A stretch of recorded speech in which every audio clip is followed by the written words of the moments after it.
just 3 of us. That's not bad. I wanted to bring the heat, you know? Not bad. We're down 2. This is a weird week. Yeah, it is. Like, this is going to be a weird week for everybody. Let me go ahead and apologize to you because, you know, you're with Scott and me, which is probably the most awkward combo. I couldn't sleep last night. I know. I couldn't sleep last night. So You're like, oh, God, you don't have your anchor boys with yet. Yep.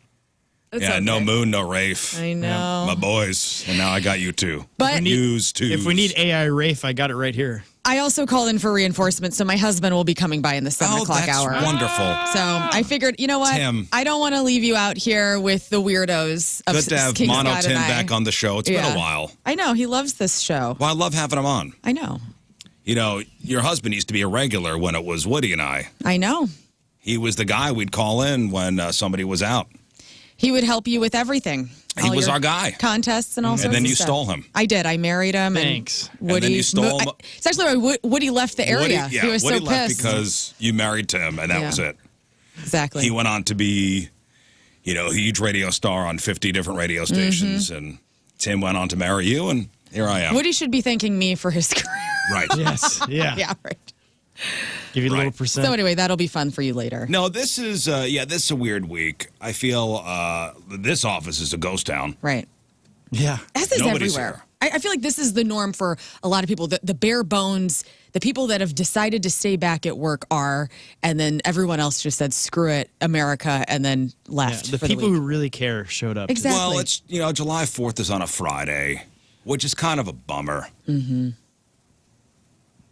Because we're expected to come in on Thursday. I'm not coming in. No, I'm not either. I'm not coming in Thursday. You know, I won't either then. Yeah, let's not. Is your office expecting you to work on Thursday? Is your office expecting you to work at all this week? I know Right. people are traveling. Huge. You know, Rafe went out to Myrtle Beach. I don't even know where Moon went. Moon's down in Alabama. Oh, Alabama. It's close to Myrtle. I'm holding it down here. You're holding it down here. Yeah. Let's have some fun. Let's have some fun these next couple days. Let's do it. Yeah, I'm thinking maybe we should play a little music I love that the idea. next couple days. Hey, I brought my guitar. Not in that Definitely way. not, definitely not you. Oh, We will not be performing.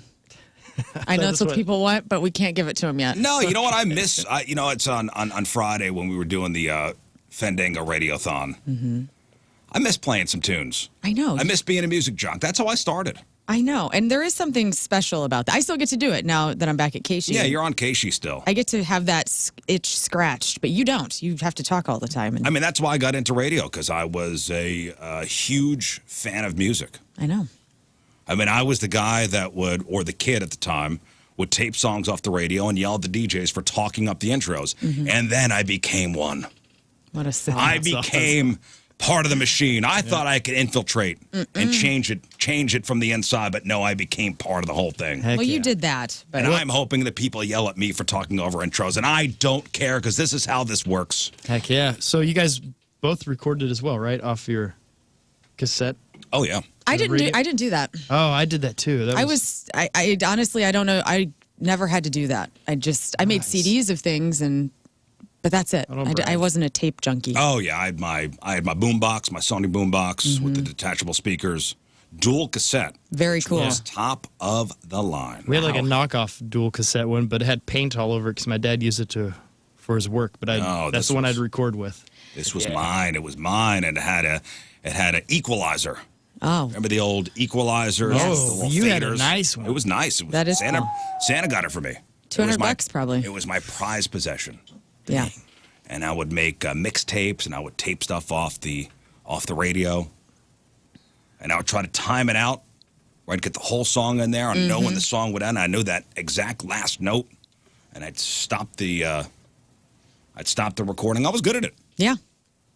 It was a skill for sure. Mm-hmm. Never had to do it though. I would listen to CDs and tapes, but I would never make my own. But I did have the dual CD player, the dual tape deck CD player with the 2 speakers that you could remove or you could attach them to the mid and like walk around with it. Yeah. That's what I had with the handle. Yeah. Yeah, you Those could were detach nice. the speakers. It had a little speaker wire you would kind of ball up and attach to the back of the boombox. And then we started burning CDs. I remember it would take forever to burn one CD. Yeah, like 50 hours. It's crazy. Well, after illegally downloading the songs off the internet, off LimeWire or Napster. Yeah. That's right. We did all that stuff because we were cool. Yeah. We were cool back in the day, but are we cool now? I don't know. Nah. I don't think so. And I've been having this crisis. I've been having this. I don't know if it. I wouldn't call it a midlife crisis. Although my wife does say I'm having one currently. Okay. She actually made a comment to a friend the other day. She thinks that I'm having a midlife crisis, and I may be. Because Look at you, growing your hair out long. Buying a new car. You got a new car. You got a sports car. That gives it away. You're getting an earring. I'm getting an earring. Yeah, that's all part of it. Yeah. What's wrong with you? What's going on? That is checking off all the midlife crisis boxes. I know. Oh my God! Maybe I should Are you accept gonna it. be 47? I'm gonna be 47. Yeah, you're inching towards 50. So if we have to deal with a couple more years of this, I mean, because an existential crisis like this, you can ring it out all the way until 50. Like start now and then new car every year. This is crazy. Like I maybe have to accept. I'm gonna let the midlife crisis wash over me. I may have to accept this. Yes. I am getting an earring. I am growing my hair out long. I got a BMW. This is You're great. you are full midlife crisis How right now. incredible. And honestly, it snuck up on all of us. I Yes, never it really did. thought about it till today. How did we miss that? Wow. I'm not cool anymore. And you're trying real hard to I be. am. And I really realized it last week when my son's hockey team, they're doing a fundraiser next month. It's a rock and roll bingo night, which is cool. Love it. Cool. So we got to get sponsors, for the night. Get companies to donate stuff for the silent auction. Yeah, your typical school fundraiser Right. For sure. situation. So I was talking to my wife, who was on the board of directors for the hockey team. She's the vice president. Oh. Whoa. Very cool. I'm sleeping with the vice president. Anyway, in the past, it was, the parents would go solicit for sponsorships and stuff like that. And I go, no, get these kids out there. Yeah, they're marketing geniuses, these kids. Get these half of these kids on this team, more than half, 75% of these kids have driver's licenses. Mm-hmm. Get them in their jerseys, give them a list of places to go in the area, and have them get their own sponsorships. What the hell are you guys doing? Great experience That's for awesome. them. Yeah. They can use that later in life. Yeah. Why are the parents doing it? Get them out there. More people would say yes to a kid in a jersey than Of course. a mother. 100%. Yeah. Yeah, I remember getting to do that kind of stuff as a kid, and they would, people didn't even want the crap you were selling, so they'd just give you money to go towards whatever the thing we were raising money for. Yeah, to get rid of you. They're like, Yeah. please just get out of I here. don't need that, but here's $20. Yeah, you got a bunch of hockey players showing up in their jerseys. Hey, we're raising funds for blah blah blah. Yeah. Great. We're getting new hockey gloves this year. Would you like to help out with our trivia night? Perfect. Perfect. What'd your wife say? Oh no, it went over like gangbusters. Oh, It was great. great. Let's do it. Let's get the kids out there. So they were all divided up. They were all given lists, and my son's group was at my house last Wednesday. So you had like 6 hockey players in their, high school hockey players in their jerseys. Mm-hmm. And I come downstairs from a nap, and they're all down there hanging out, and my hair's a disaster, and I'm in shorts. Yeah. And I was intimidated. Teenagers intimidate me. Well, they're ruthless. When they travel in groups, like I have 2 at home, but when teenagers travel in packs, I'm very intimidated by them. Especially athletes like hockey or football. Those guys can take punches. They know how to throw punches. Yeah. Well, I'm not worried about getting beat up. Well, I'm just saying. I'm that's just why worried it about helps looking intimidate cool. you. Yeah, they're judging that. harshly. I'm worried about looking cool in front of the fellas. Well, what? There's Mr. Rizzuto. Yeah. I mean, you seem like a cool dad, though. I'm not. You got tattoos I'm not. and stuff. Got an Your earring coming? Every parent has a tattoo. Oh, man. I'm not cool at all. What is distinctive about you? I don't know. You're on And the I radio. I know what happened. I got down there. I kind of puffed out my chest, and I went, "Hey, fellas, what's going on?" Did you lower an octave of your voice? I did. Damn it. fellas, what's Hey, what's up, guys? What's up, fellas? What's going on? What's the good word? What's up, brah? Talking And I tried to cool it up a little bit. And Okay. it did not work. And I know for a fact when I left, they made fun of me. Well, yeah. I know for a fact. I think I heard You it. should just been yourself. What's wrong? Yourself is fine. I can't. I'm still trying to look cool in front of the kids. Oh, God. What does your son think? He thinks I'm a dork. Yeah, he's like, get out of Which here. is all right. My kids don't think I'm cool. Their friends don't think I'm cool. Being cool is subjective. Did you tell them you're on YouTube? That always They helps. don't care. They don't yeah. care. Dang it.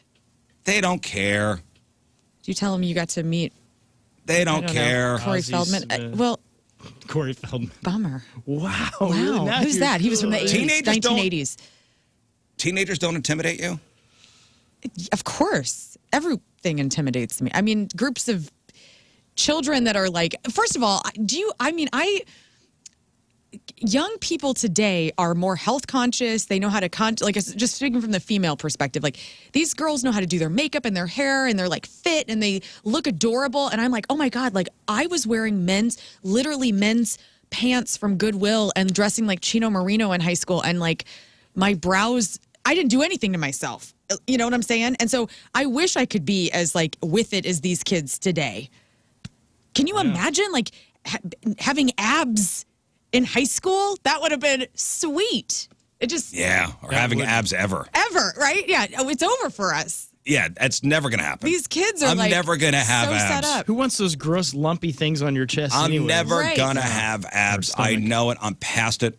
I I'm had going to 2 be abs 50 one years time. old soon. It was sweet. 2020, when everything locked down, I was like, okay, I'm going to get on this Beachbody app and get really ripped. And I did. I got in really good shape because we weren't working or doing anything. And I had to do something with myself. And that was it for me. So, you know, from here on out, My it's just son is flabby at ass. the age now where when I was his age, I went another way. Right. Yeah. I stopped playing sports and I went the other way. And you never looked back. And I never looked back. And you made a career he's out of walking it. around the house without a shirt on and he's got abs and he's muscular. And they're conscious about their health. Yeah. It's so incredible. In fact, I was reading an article today that said if you want to bond with your teenager as a parent, go to the gym with them and work out with them and be active with them because that is where their brains are, Well, I was at which is incredible. Yeah, I was at the Edge last night, and if you need to get inspired to get abs, go to the Edge. I mean, it was all just young people. Where you were yesterday? And they look Edge. incredible. And you're just like, man, I need to. I just love the health consciousness of it because I was eating like macaroni and cheese every day after school It's as like not a all of them. pre-dinner. It's not all of them. They have very high metabolisms. That's good. They're able to burn that stuff off. I ate like garbage and I weighed nothing. Oh, I've weighed many things. I looked sickly when I moved here. Yeah, you were quite thin. Very thin. And then 27 happened and there Goodbye. whatever was inside my body said, metabolism, we're going to stop working. Yeah. Now But you so got I one go big down- ab. Yes. Now I go downstairs. All these kids are down there. I'm trying to, what's up, fellas? I know they're thinking, who's this dork? Did you have like a first form shirt on or anything cool? I think I had a Hot Shots 35th anniversary Oh, free shirt Lord. on. Like a pair of Here comes Dad with his free promotional I shirt know. again. He's got a whole closet. looking like it is. I think I even put my hat backwards. I'm not going to lie. Oh, no. I'm not gonna lie. However, Yes. that's like a cool wife I'm not thing. gonna that- lie. Was your wife into that? Because when guys put their hats backwards, all of us millennial and zillennial or Gen X, we have a thing where the hat goes backwards and the panties drop. I'm just saying. That's what I see on the internet. And reflecting on my life, I don't think I was ever cool. I never was the that. definition of cool. I didn't dress great. Again, I wasn't muscular. I wasn't great at You sports. had cool hair and like earrings and Yeah, you had rings and earrings stuff. that were. I think I was trying hard. But it worked. I mean, like I would have been friends with found- you if I because I've seen older photos. I put of you. myself on the Hot or Not website. And you crushed. what I happened? got an 8 out of 10. It's fine. But That's the guy, great. That's It was really good. good. It was a good self-esteem booster. But the guy that I did it with, like we're like, oh, let's put our faces on. He got a 10. Yeah. Don't hang out with handsome people. This is Ben. No, my buddy Steve Cavino. Oh God, Steve Cavino. Yeah, is a everyone still babe. talks about him. He He's just on walked down the Sirius. stairs yesterday, and all the kids were like, "Dang, that guy's cool." That guy's as heck." cool. Steve He's still Cavino cool. is such a babe. And he, you know what? And he follows the RizzShow accounts and he'll like things from time to time. And I'm like, yeah, what's up, Steve Cavino? He does radio out in L.A. now. Yeah, good for him. They used to call him the baddest Latin in Manhattan. And you can't compete with that. No, I you can't compete with that. I can't. Anyway, but being awesome. cool or not, it's totally subjective. You know, some might say, who's cool? Sabrina Carpenter, she's cool. She is cool. Others might think that middle-aged radio hosts are even cooler. Seriously. Shout out to you. Seriously, Right there's a there with couple of you. you guys out there. Yeah, Thank you. We see them at our remotes. So a new study looked at what cool means to the average person. Okay. So they polled 6,000 people in a dozen countries around the world. Should we kind of take our own scoring here to see how cool we could be out of however many? It turned out that where you live doesn't actually matter much. Okay. So it doesn't matter if you live out in, I don't know, what's a rural Shalbina Sure. Okay. or West Frankfurt. New York City or West Frankfurt. It don't matter. Oh, right. Coolness and what makes you cool is fairly universal. I'm ready. And they found that it comes down to 6 core cool traits. Let's go. Let's get all 6, Yeah, Scott. we Here we go. got it. I know You we got score it. high in all of them, you are definitely cool. All right. At least to the average person. Important to remember, though, people are idiots. Okay, here we Yes. go. The 6 traits that make us think somebody's cool. Being extroverted, Done. adventurous, open, autonomous, hedonistic, and powerful. Those are the 6 cool traits to have. Okay. Extroverted, adventurous, open, autonomous, hedonistic, and powerful. Now, you probably know what the first 3 mean. Extroverted, adventurous, open. For the other 3, autonomous means you're independent and you don't try to fit in. Hedonistic means you can enjoy yourself without feeling guilty about it. Yes. And powerful means you're confident and don't let other people push you around. Yes. Guys, I think I'm 5 out of 6. So I'm pretty cool. I think I got it going on. You know? Like this weekend alone, I had many men come up to me at my remotes and tell me they couldn't believe how small I am because I sound very big and like Big Terry. I'm Big Terry. Like they think I'm this like big powerhouse of a woman on the air. And so when they see that I'm 5'3", they're like, "Who is this?" And so I feel like I'm powerful just in that way. Now, powerful meaning that you're confident and you don't let people push you around. That's right. People try. Now, I would say I score 0 in the extrovert category. I am not extroverted. You do like to be at home. Here I'm obviously on the radio and I speak to thousands upon thousands upon thousands upon Yeah. thousands upon thousands a day, a week, a month, a year. But left to my own, away from the microphone, I will sink into the corner. I find I'm extroverted. Got the band, talking to anybody. I know how to turn it on. I could be an extrovert if I want to, but I choose for the most part to be introverted. Okay, yeah, that's And good. I hate leaving the house. Yeah. I know. All right. So we don't get, you award no point for extroversion. Adventurous? Do you see me as the adventurous person? Yeah, you're adventurous. You have a nipple Sometimes. tattoo. Both of you do, right? Oh, yeah, you got a Well- sports car now. You know, you like to On a scale go of to Costa Rica. 1 to 10. Okay, so for the extroverted, if like 1 to 10, I would say I'll give myself a 5. Okay, you're 5. I'm a 5. Adventurous, I would give myself a 5. It's your average. Open, am I open to new things? I'd give myself a 3. Really? Oh, see, I thought open was like you are open with who you are. And Oh, like, maybe that's what it means. Okay, Okay. Maybe it could have multiple definitions. right. Am I open about my life? Sure. Maybe too much. Yeah, I overshare for sure. I'm an overshare in all. Okay, so if you're going that route. If we go that route, That could increase your score. I think open is like openness. or is it open to new things? Because that changes it big time. Which one are we going with? I open to new things is general enough to where, Was that adventurous? yeah, I would Maybe say. that'll throw. same. Yeah. Okay. So open. Okay. I'll give myself a 7. Okay. Open. Autonomous. You're very autonomous. Yeah. Hedonistic. Hedonistic means I can enjoy myself without feeling guilty about it. 5. Really? Dang. Why? I don't know. I don't know. What do you mean by that? Like you don't allow yourself joy? You just don't just lean it all the way in? You know me. I for the 10 minutes of joy that I get, I have to spend 20 minutes thinking about how this could go sideways. Yeah. And then powerful, You're like Oz. confident, don't let people push me around. I'll give myself a 9 on that. Yeah, that's good. So, am I cool? I don't know. Let's see what your final score is.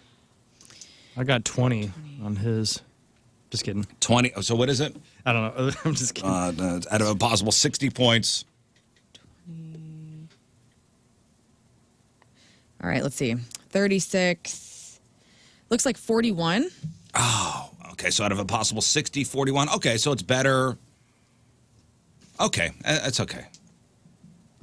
Maybe somewhat cool. Scott, extroverted. Yes, I'd say a 10. 10?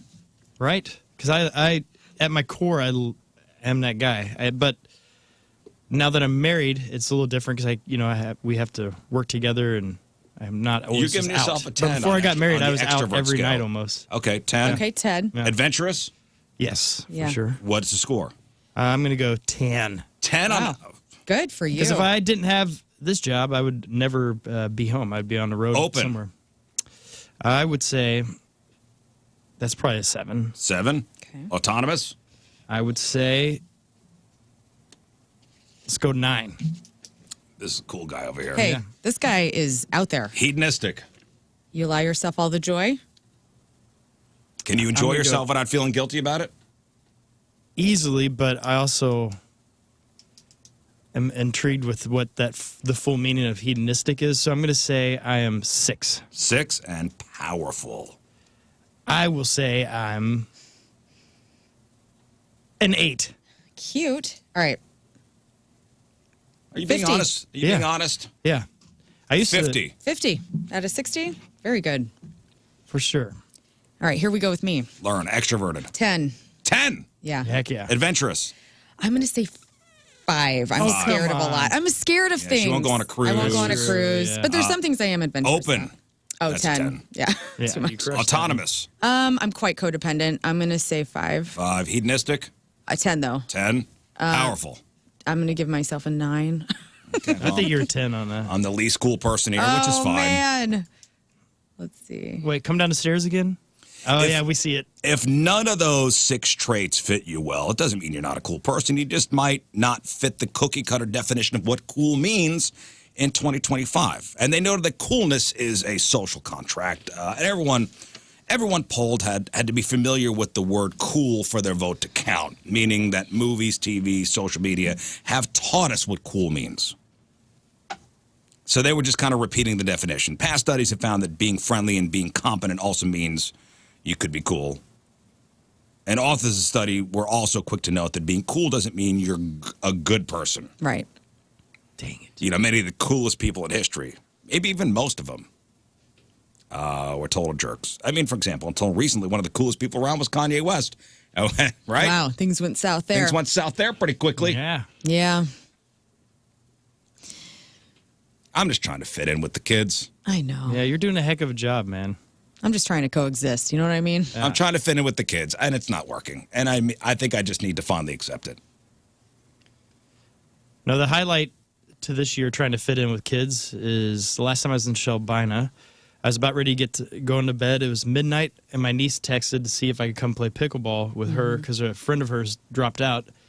And so I'm like, man, once in a lifetime opportunity. So I went up and I played pickleball with the high school kids. Yeah. It was just me and the high school kids. But I felt awesome. You have a She actually sweatband asked on? me to, what's that? You have a sweatband on? Your head? I should have. Yeah, okay. Dang Sorry. it. That would have helped. With socks pulled all the way up to my It'd been knees. great. And, yeah.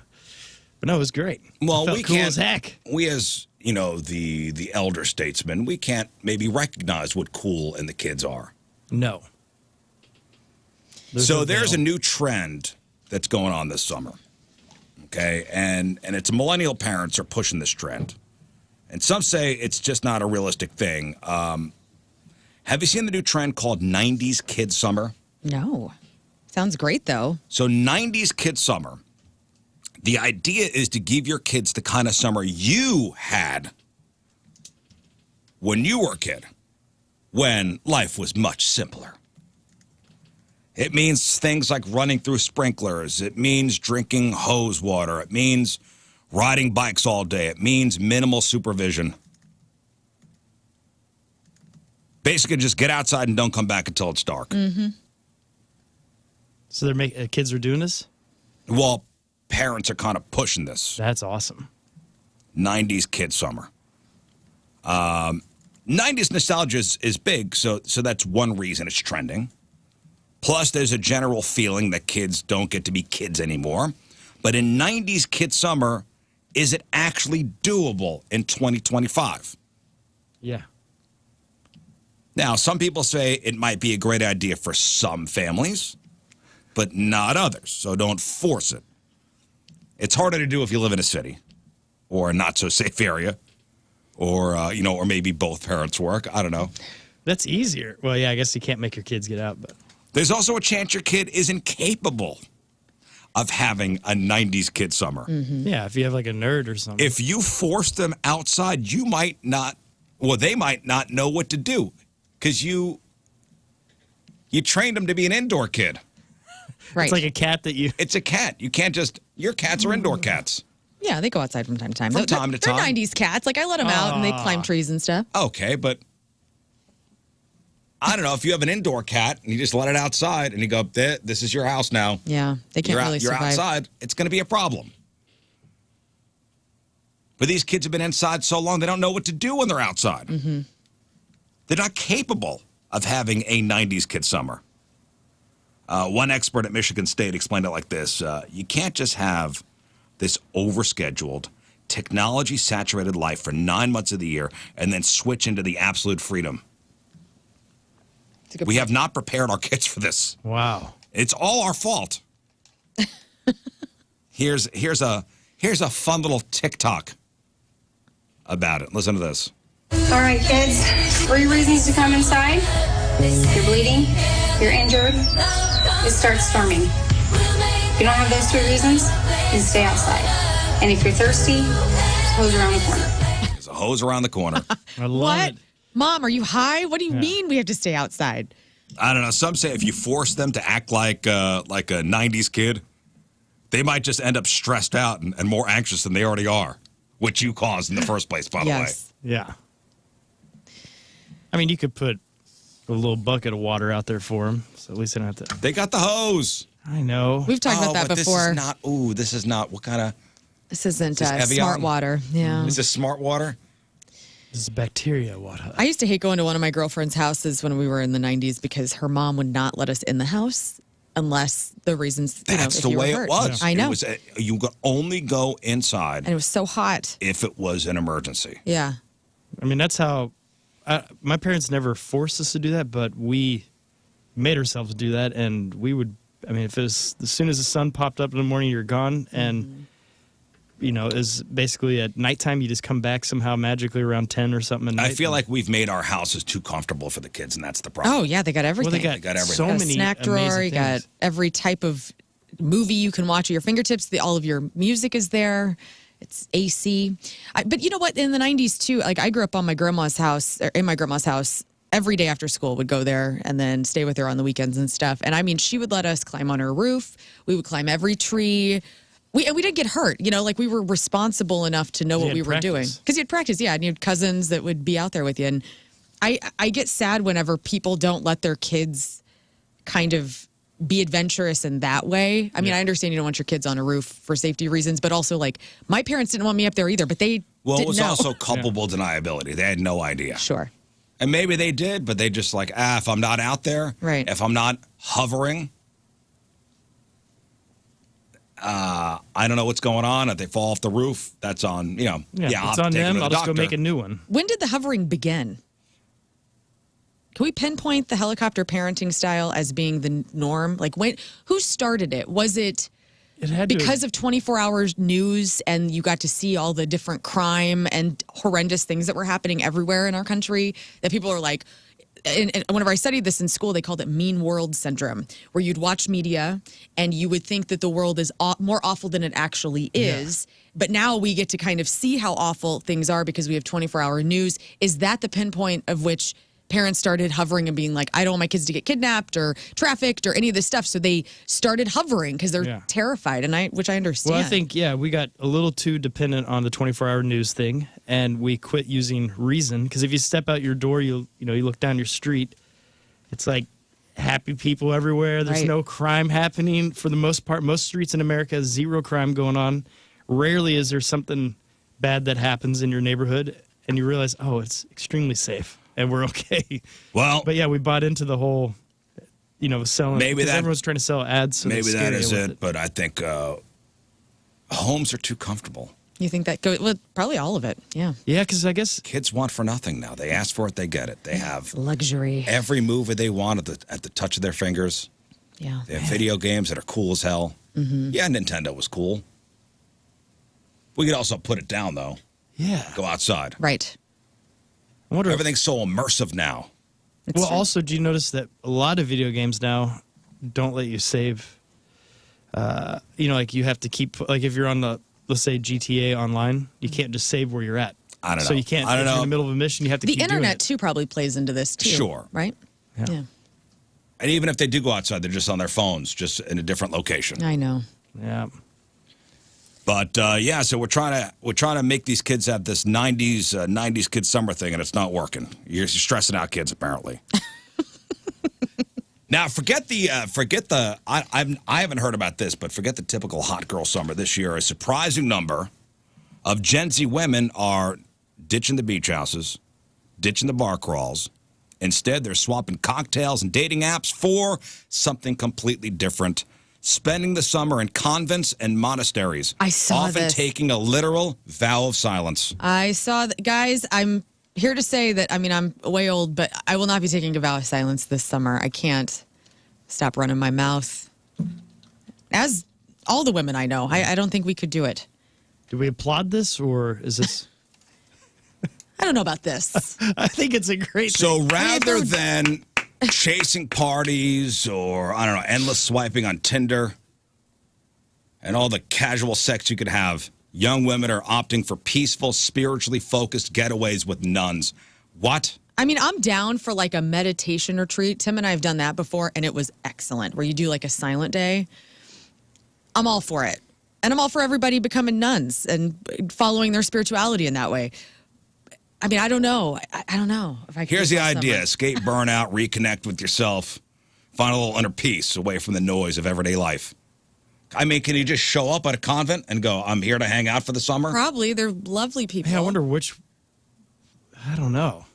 My mother-in-law did this, where she stayed in a convent here in St. Louis for like a week with some sisters. For what? Well, she's Catholic, and she, I don't know, it was like a volunteering, or it was some sort of woman's weekend. Very similar to this, only it was older women. I don't know if it was silent. I don't know. But it's probably a lovely experience if you wanted to do that. So this quiet trend is picking up steam. Some convents and monasteries are so popular, they're booked for months. What the heck? And one woman shared her experience saying, I booked a vow of silence at a Catholic monastery last year, just emailed the nuns. They gave me some dates. It was super easy. But then when she tried to book again this summer, no luck. Awful. Booked solid for 3 months. I guess it's a religious retreat. I don't know. I guess it's good if you're addicted to your screen time and all that, and you just force yourself to get away. This girl that made this video about it racked up hundreds of thousands of views and tons of comments from other women who want to try it themselves. Did she film herself at the convent? I'm taking a vow of silence. Comments ranged from the call to be a nun is too strong right now, and brat summer is out, the vow of silence summer is in. Maybe hetero women are just fed up with men, and they're like, we got to go. We can't deal with you people anymore. And I think as men, we should embrace this. Ladies, if you want to keep your mouth shut all summer, you don't need to go to a convent for that. Sounds like a win-win. The women get away from the men. You guys don't get bothered by us. Everybody stay in your lane. We can even just try this at home. If you just want to just take a vow of silence for 3 months, it's fine. At home. You kidding me? You go home and tell Amelia to shut her mouth for a week and see how long you last. Oh my! No, I wouldn't tell her to do it if she voluntarily. You'd miss her. You and your wife talk all the time. We do. We talk all the time. It's fine. It's so great.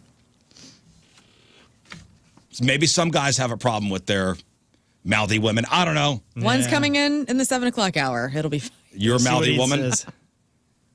I guess bottom line is Gen Z is over the noise and stress in the summer. It's all about quiet reflection and maybe a little gardening with the nuns. I mean, that actually does sound very healthy. It sounds lovely. And good. If temporarily, yeah. Yeah, temporary little...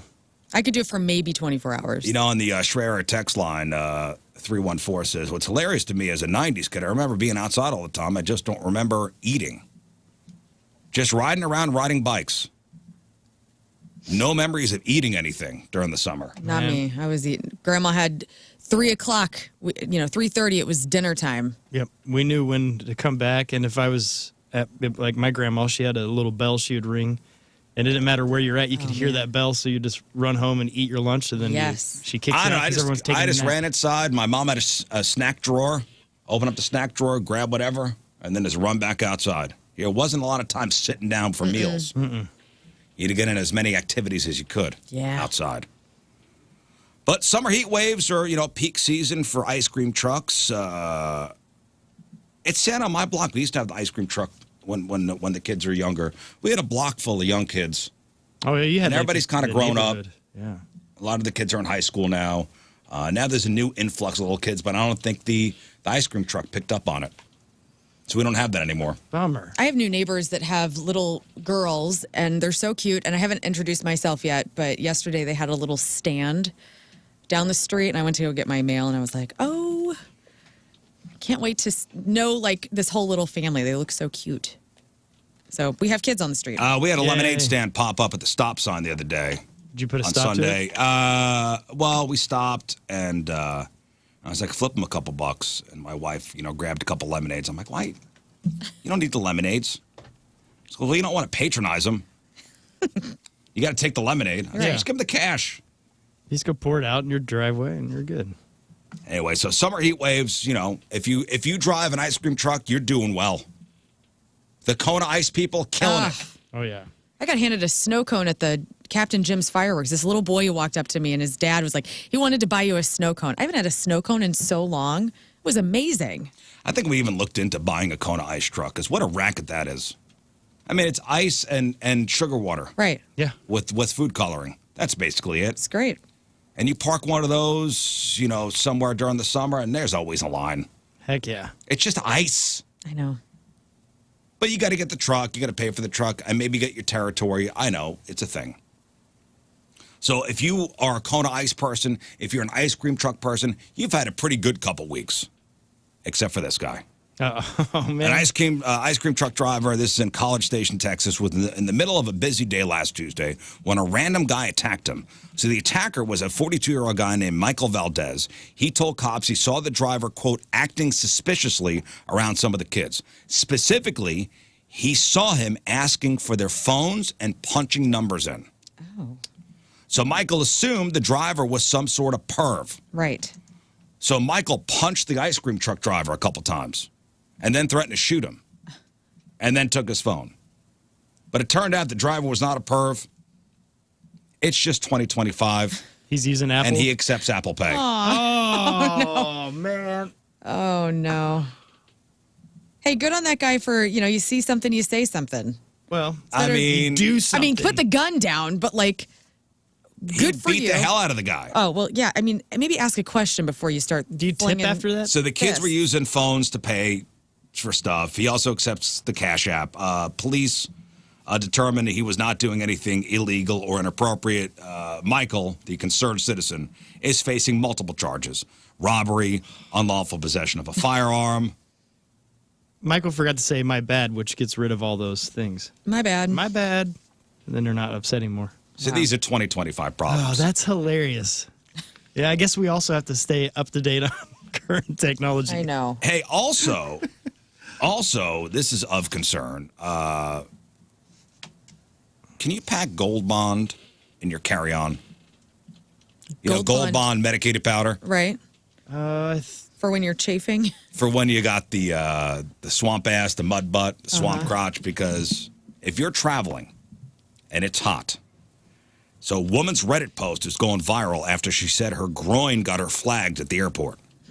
So a woman, and and security at 2 different airports, by the way, and she had to be patted down. So, and the consensus seems it happened because it's summer and she had swamp crotch. Excessive crotch sweat or too much sweat anywhere can apparently trigger the scanners. So people in the comments chimed in with similar stories. One said a TSA agent literally told them their swamp crotch caused them an enhanced search. Gross. So there's a book called 101 Pat Downs, an undercover look at airport security in the TSA. So the author is a professor at Cal State Sacramento, and she recently told Reader's Digest that sweat really can set off the machines. And she said it has to do with millimeter wave technology and how the waves bounce off water. So if you're flying for the 4th or any time this summer, keep in mind that your sweaty nethers could be a red flag for security. Okay. That's great. And you can carry on Gold Bond and other powders, by the way. It just has to be, 12 ounces or less. But the TSA says it could require additional screening, which kind of defeats the purpose. So maybe just let them pat down your sweaty crotch and move on with your life. But there are ways to avoid crotch swampiness this summer. I think this is TSA just pleading with people to take a shower before they come to the airport so they don't have to, when they pat you down, it's like, dude, this is another gross one. So gross. Has nothing to do with setting it off. It's like, please just finally take a shower and clean yourself so you're not gross when you're in here. You guys use that Gold Bond stuff? I've never used absolutely. I've never used it. Absolutely. I've used the James Bond, but not the gold one. Yeah. Never had, there's a great gif of a guy slamming some Gold Bond up on his ball sack. Oh, yeah. In a towel. Hilarious. Kills me every time. Chafing is a thing. I know. Trust me. I know. I got thunder thighs. I understand. Chafing is a thing. So should we try this Gold Bond thing? So here are some tips to avoid the dreaded, swamp crotch this summer. First, you got to switch out your fabrics. Breathable, non-moisture wicking fabrics are what you want. Also, loose-fitting clothing made from natural fabrics like cotton and linen maximize air circulation. Mm-hmm. 2, you change your clothes after sweating. The longer you leave sweaty clothes on, the longer you're creating an environment for infections and rashes. Then you try the powder. Apply an antifungal or jock itch powder after showering to keep things dry. Consider an antiperspirant down there as well. There are deodorants, antiperspirants, and wipes specifically designed for that area. And if you have to, talk to your doctor. If nothing's working, check in with your doctor. Yeah, man, they can make sure nothing is amiss. Yeah. No, just wearing cotton or linen helps big time. I hate wearing shorts. Now it's like, this is a anti-sweat material or something like that, but that just means it's going to make you sweat worse, and it's going to be so hot and it's gross, so just wear the all-natural. You're going to feel great. Mm-hmm. Hey, you ever... one more thing before we move on. You ever go on vacation with a friend only for the whole thing to turn into a disaster? So when you're going on vacation with somebody for the first time, a friend, you are taking a gamble. Because if your idea of a vacation doesn't line up, it could be a rift in the friendship forever. Mm-hmm. Have you ever had a disastrous trip with a friend? Nah. No, it's all good? I got locked out of I was with my family, and I took my girlfriend Abby with me to Mexico, my senior year, her junior year, and my family got locked out of our condo, and we couldn't get back in, and then we had to have somebody shimmy a credit card, like in the movies, how people use credit cards to open doors. Some other person had to do that to get us in, and that was like the worst of it, So just that. No, I'm talking about, okay, so you're friendly here in St. Louis. Right. You're like, hey, you know what? Let's have the families go on vacation together. We're all going to go to a resort. We're all going to go to one place. It's going to be great. The families are going to get together. We're going away. Yeah. The 2 families. And you start out picturing like an Instagram, worthy adventure. But then halfway you're like, we are not compatible with these people. Yeah, like they travel badly. Yeah, they travel badly or you travel badly. Mm-hmm. Yeah, that'd be a nightmare. Or you travel differently. And then when you get back to St. Louis or wherever your home is, you go, ooh, man, is our friendship doomed because of what we saw, what we experienced together away? Yeah, I get that. Travel brings out differences you might not even notice at home. And maybe one of you loves a detailed itinerary while the other just wants to wander and see what happens. Throw in flight delays, lost luggage, or just general vacation mishaps. And even the best friendships can face some serious tension. Yeah, I don't like it whenever I travel with somebody and their stuff is just all over the hotel room. Like if you're sharing a hotel room, it's just everywhere. Like I'll throw my mom under the bus. Well, my mom travels all the time. When she travels, she is like a tornado through a hotel room. So anytime I've gone with my mom anywhere, I'm always like, and it's probably very annoying to her as well, because I'm always straightening things up because I don't want everything just everywhere. That drives me freaking nuts. That's hilarious. Yeah, I think it was just, I've been spoiled with the days of being stuck on a bus with random people, and sometimes you get hired for a job, you know nobody at all on the tour, and you're just stuck with them, but I guess if you're going with your friend, you want to do things together, but I wonder if your friend's that annoying, just go and experience the town by yourself and do your own pace. But when you're together 24/7, little quirks that are cute back home or like, oh, that's just something Ron does. It's annoying. And it's annoying quickly because you can't get away from it. Have you ever traveled with somebody where this has happened? No, thank God. Yeah. Isn't that nice? Thank God we've had some good experiences. We've gone away with other families before, and I cross my fingers and I go, oh, I hope this works out okay. Yeah. I hope this works out okay. I always have to preface it this way, like, hey, we don't have to be together all the time. Right. Like, if you guys want to do your own thing, well, I always say it, like, if you want to do your own thing, go ahead. Yeah. And I'm going to make it abundantly clear right now, if I don't want to do something, you ain't forcing me to do it. Yes. Yeah. This is family vacations, too. Like, when you get, like, your extended families and your in-laws and stuff together, you need to kind of set the tone with that. That's, like, a new thing for me when I'm out, because every year we go to the lake with Tim's family. And there's just certain things that I'm like, I just don't want to do, but I always felt obligated to do. Yeah. And so now, 15 years into this relationship, now I'm finally like, yeah, you guys go get on the boat. I'm going to lay out. You know what I'm saying? Like, I just want some quiet. Yeah. Like, maybe we're St. Louis friends, but we're not travel buddies. Yeah. That's perfectly fine. And of course, but when we find that out. How do we find it out? Yeah. Well, we find that out when we go away together. Great point in somebody from the 636 texting in saying that before you pop the question, travel with the person that you are seeing. You know what I'm saying? Oh, like so in a relationship. Yes. If you've never been on a relationship trip where you two go away together and get yourself out of your normal day-to-day homes and stuff, 100% travel before you get married. Oh, who doesn't? I know. And also, if you're an outdoors person and you really love being on trails and stuff like that, make sure to go on at least one date where you go outside to see how they handle. Well, I also recommend if the first trip is going to be taken, make sure it's a drivable. Let's not get on a plane right away. Oh, you think? We're stuck somewhere. Fun. Yeah. When Amelia and I went away for the first time, we went to the Poconos in Pennsylvania. Drivable. In case we had to pull a pin on it. I think we both were of that mindset. Okay. Also, that's pretty much all we could afford. We couldn't afford plane rides anywhere. But right. I feel like if we had to pull a pin on this early, we could just get in the car and go back home. Great. Without having to really change plans.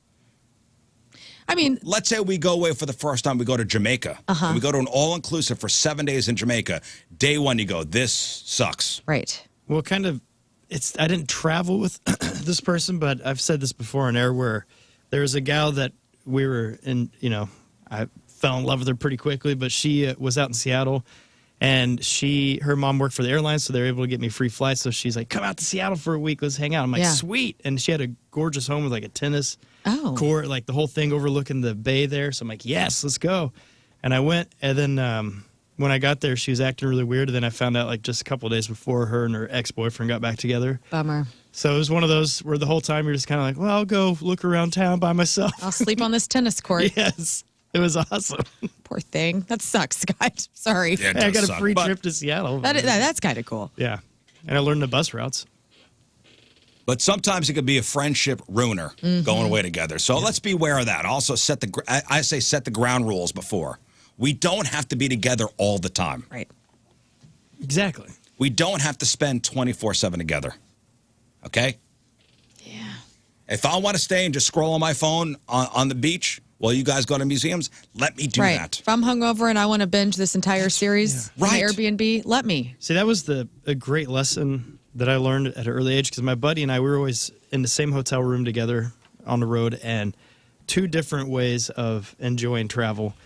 And at first it was making me so mad. Like, we get mad at each other because, he wouldn't go my way, I wouldn't go that way or whatever. And then eventually it just got to the point where we're like, oh, wait, you like that thing? Fine. I like this. Fine. And I'd go do my thing. Just go do your thing. We had a great time. Good. Yeah. Easy. As I mentioned, at the top of the show, this is a strange week, the week of the 4th of July. 4th of July is on a Friday. People are checked out already. Yeah. Sorry, what'd you say? People are traveling. I know our office is pretty empty. Right. Up and down Radio Row here, I think half of the shows are on vacation. So I think, all right, let's do something fun. Let's do something fun for the next couple of days. Let's have a good time. Let's have a good time. I want to play some music. And I thought maybe every hour we'll do like a RizzShow playlist. And Love maybe it. get you talking about music for a couple minutes every hour. Yeah. So we got me, we got Lern, we got King Scott. These are 3-song playlists. And I thought we would start the 6 o'clock hour. Well, it's almost 7 o'clock, but that's fine. It's 6:59. It's flying by. Yeah, 6 o'clock hour. Songs that are cover songs that we think outshine the original. Cover songs that outshine the original. You know what we'll do? Here's what we'll do. We'll take a break. We'll put this in the 7 o'clock hour, okay? We'll take a break. I want you to think, guys. I want you to think of cover songs that outshine the original. We will play after the break the three that we think. And then we'll read some of your suggestions as well. Hit us up on the Schreier text line, 314-649-DUMB, or send us a text through the 1057 The Point mobile app. On our cover songs that outshine the original, our little playlist coming up after the break. But first, Team Rizz Remember the Day brought to you by Hot Shot Sports Bar and Grill, the official sports bar of the Rizz Show, and home to St. Louis sports fans since 1990. From DeSoto, Danny Flint is our Team Rizz Remember the Day. Danny's been a long-time listener since the Woody and Rizz Show days. He is an exotic animal enthusiast. Oh, yeah. He's got a snake in his photo at 1057thepoint.com. Nice. Would love to be in the exclusive Team Rizz and wear his jersey proudly. Can't wait. Danny Flint from DeSoto is our Team Rizz Remember the Day. Get super sweet Team Rizz Remember the Day soccer jersey. Get yourself signed up 1057thepoint.com/Team Rizz. All right, we'll take a break again. We'll come back with cover songs that outshine the original. Our Rizz Show playlist. Back to the program. Phone number 314-624-3833 or 618-398-3833. The Schreier Air text line, 314-649-DUMB. The Mick Ultra Studio Cams, 1057thepoint.com/Rizz. The socials at RizzZ Show. Your emails, RizzShow at 1057thepoint.com. Joining us in studio. And it's good to see you, pal. It's good to see you. Mr. Mono Tim. Hey. Hey. How we doing? How we doing? It's my He just so husband. happens to be sleeping with one of the Rizz Show members. How dare That's true. you? You don't know that. I'm assuming you guys Have stay in gotten the it same on? bed. I don't know. You guys fool around? We do. We I'm not sure what goes on behind closed doors, but Tim, it's great to see you, pal. It's great to see you. Glad to be here today. Yeah. How Take a excited are seat, you? relax. Yeah, take a seat. Take a sit down. You're making I'm me gonna nervous. stand a little bit. Okay, Honey, stand can a you little bit. move the camera then so you can be on it? People want to see Yeah. how Who you needs to look. see this? Oh, there it is. Oh, yeah, they do. Well, first thing we got to ask you is, are you pooping outside? Pooping outside. Are you pooping outside your house? Not 'Cause that seems to be the rumor going around these parts. And I not didn't something start that I do frequently. Okay, so he's But- not denying. But tell the people that we have bear turds underneath our bedroom window that could be brought by a man. It is probably some kind of raccoon or something, but it's definitely large enough to question. Yeah. I actually saw it in the front yard What? not too long ago. Yeah. I would think you got a fenced-in yard, We do. so I don't think a bear's hopping the fence and crapping under your. I guess not. Crapping under your window. It's probably a raccoon. It's a big raccoon. Dude, It's- yeah. Go on. Keep telling them. It's huge. No, I mean With big. it has, you can see inside of it as the fecal matter. Yes. You can see some seeds. Okay, so it's probably a giant raccoon. I just go right to you're a pretty crunchy guy, Tim. Not to the point where I'm doing that outside. Okay. Yeah. I know you're trying to, you're trying to save the environment, Yeah, maybe that helps. flush the toilet less. If you can That's go a good outside. We don't do if it's yellow, let it mellow. If it's brown, flush it down. We I are got a that flush backwards. community at our house. Like, no matter what it is, get it out of here. We're Yeah, not it's gross. eco-friendly in that way. You're right. It is gross. Okay, so the smell is around. You are on the record saying it is not it's not you is crapping on not your me. bedroom window. Okay. All right. Hey. Thanks, Tim. Thanks for coming in. That's all we needed to Okay, know. that's all we needed to know. You guys have a great day. All right, Have see a you great later. 4th of July. People That narrows wanted it to down know. from one of you two, so we know one. It's not me. Okay? Well, there's only two in I'm the house. pooing everywhere, but not there. Hey, listen, today is July 1st. Okay, so we got some stuff to look forward to this month. Go off, Queen. It's a great month. Amazon Prime Day is next week. It's actually 4 days this time, running from July 8th through the 11th. So it's not really a day, it's 4 days. And that starts next week. In sports, Wimbledon, that's underway. Tour de France starts this weekend. The MLB All-Star Game is July 15th. Golf's Open Championship starts the 17th. And, as Scott will tell you, the WNBA All-Star Game is July 19th. Can't wait. In Indianapolis, isn't it? Is it? I think so. Okay. Caitlin Clark, That's why captain. we got you here. Dang. She's doing so much for the WNBA. Not only are the ratings up, but, I mean, she's getting stadiums built. All sorts of cool stuff's happening. Stadium's built. Or whatever. Yeah, things are happening. Things are Stadium's happening. packed. maybe. Stadium's packed out, yes. Lots of big movies this month. Jurassic World Rebirth. That opens tomorrow. James Gunn's, St. Louis' own James Gunn's Superman, the Can't reboot. That's out the 11th. The new I Know What You Did Last Summer. That opens on the 18th. Fantastic Four First Steps. That hits theaters on July 25th. And Happy Gilmore 2. That'll hit Netflix also on the 25th. It's exciting. On TV, new seasons of South Park and It's Always Sunny in Philly start next Wednesday. The new spinoff Dexter Resurrection, that premieres on the 11th. And the ESPY Awards are on the 16th. Shark Week starts the 20th. And finally, the holidays, the big one, obviously, 4th of July. It's Friday, but we also got National Bikini Day Saturday, National Fried Chicken Day Sunday, World Chocolate Day on the 7th, National French Fry Day, and National Mojito Day is the 11th, and Ice Cream Day is July 20th. Nice. But what about today? July 1st. What about today? Today's American Zoo Day. Today is Blink 182 Day. Why? An official day. Yep, because it's the 182nd day of the year. Oh, I love it. Oh, that's pretty cool. That's fun. That is fun, right? Yeah. Tim likes that. Today is also International Chicken Wing Day, which totally get behind. I feel like we have that once a week almost. International Chicken Wing Day, that's today. On average, Americans eat about 30 billion chicken wings. Super Bowl, obviously, is the biggest day for eating chicken wings.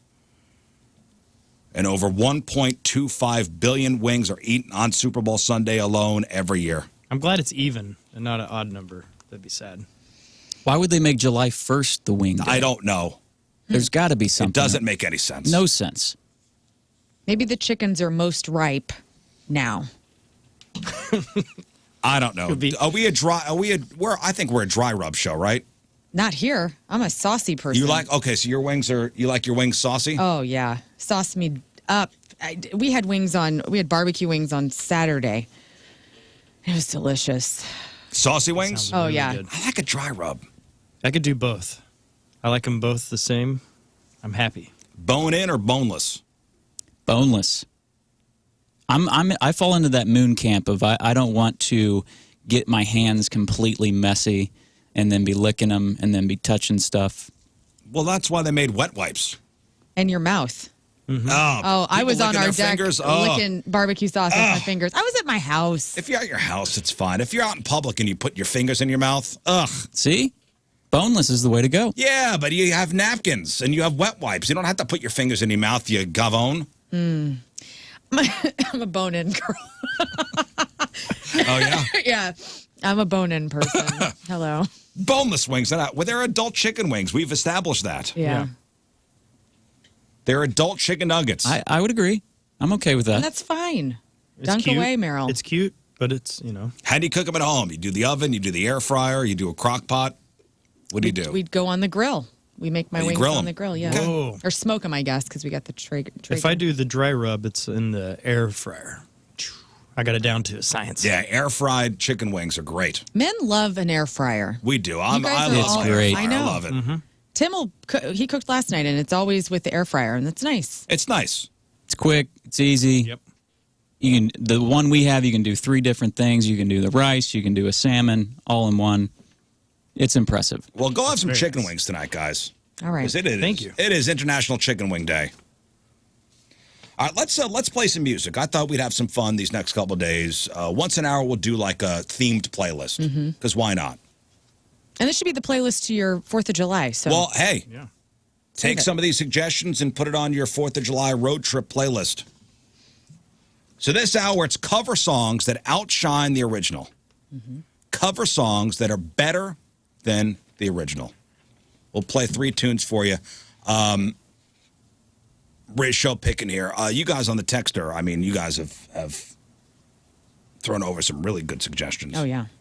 A lot are Johnny Cash's cover of Nine Inch Nails. It's got to be. I'm a huge Nine Inch Nails fan. I'm not a fan of that song. I'm not either. But Johnny Cash made that bigger than it was. Now, I love Nine Inch Nails. That's probably my least favorite of the Nine Inch Nails songs, and I don't like the Johnny Cash version. You don't? No. I don't either. Oh, man.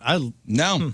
We're not seeing that eye to eye. Yeah, because I think he, like Trent Reznor even said that he didn't realize he Oh, what wrote it does for he Johnny know? Cash. Yeah, it's true. What does he know? Well, we'll start with Lern. Lern, give me some before we make your before we play your ultimate pick. Yeah. Give me some cover songs in your opinion that outshine the original. Love Roller Coaster by Red Hot Chili Peppers from yeah. the Ohio Players. All Along the Watchtower, Jimi Hendrix Yeah, doing that's on Bob my Dylan. list too. Yeah. Let's see. Blue Monday, Orgies version instead of New Order. Okay. And my last one, I'll say Proud Mary. Tina Turner just completely kicked it out of the park from CCR. Instead of CCR. Yeah. So ultimately, you went with. I went with Fear Factory's version of Cars. So Gary Newman, the original guy That's a good that one. did the song Cars.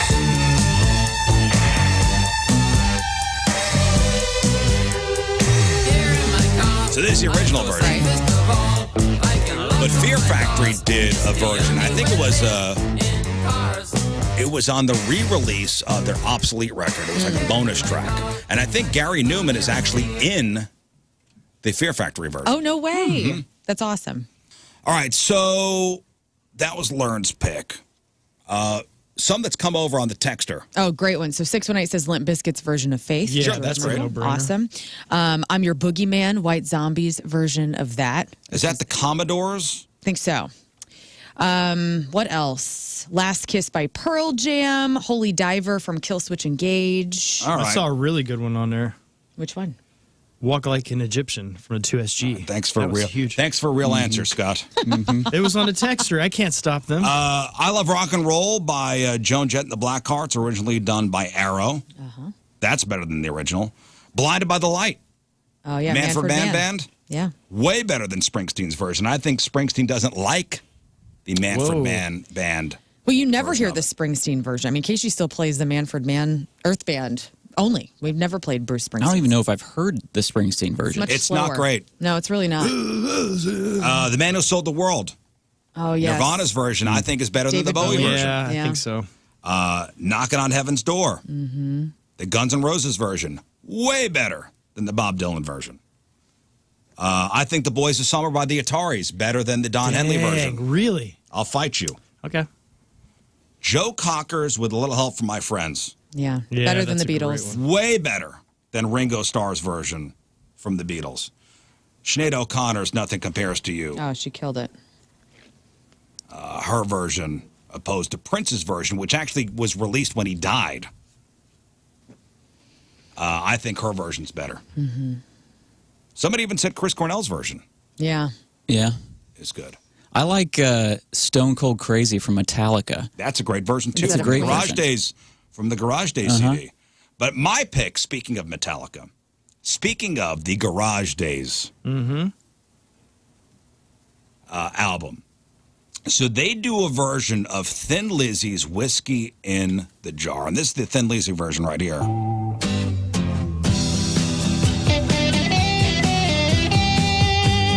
So this is the Thin Lizzy version.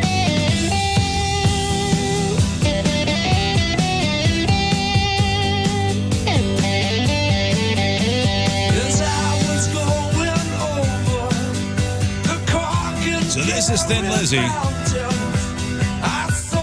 And this is Metallica. Yeah. I guess I've never heard the original. All right, so that's Metallica from their Garage Inc. CD, and we're playing songs, cover songs that we think are better than the originals. So that was my pick, Metallica's Whiskey in the Jar. Great song. It's a good Originally upgrade. done by Thin Lizzy. It's a good upgrade. Yeah, right? Yeah. Somebody said they thought I was going to say Turn the Page from the Garage Inc. That's The original done by Bob Seger.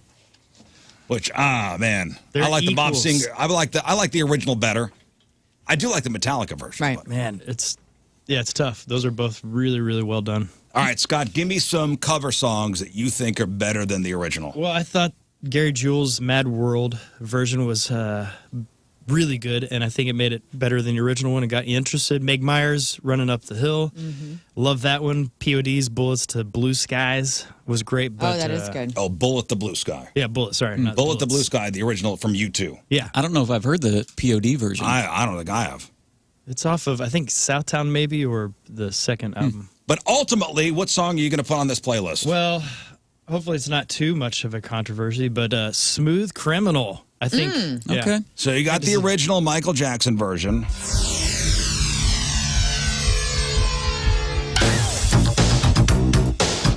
Really good. Yeah, of course, with the video of them doing the lean and the whole gangster thing. Michael wearing all white.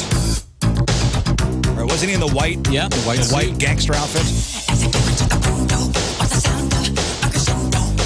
But you like the Alien Ant Farm version better, huh? Well, the reason, I don't know, I just think it's such a really tough song to make incredible, you know, because the first one is so good.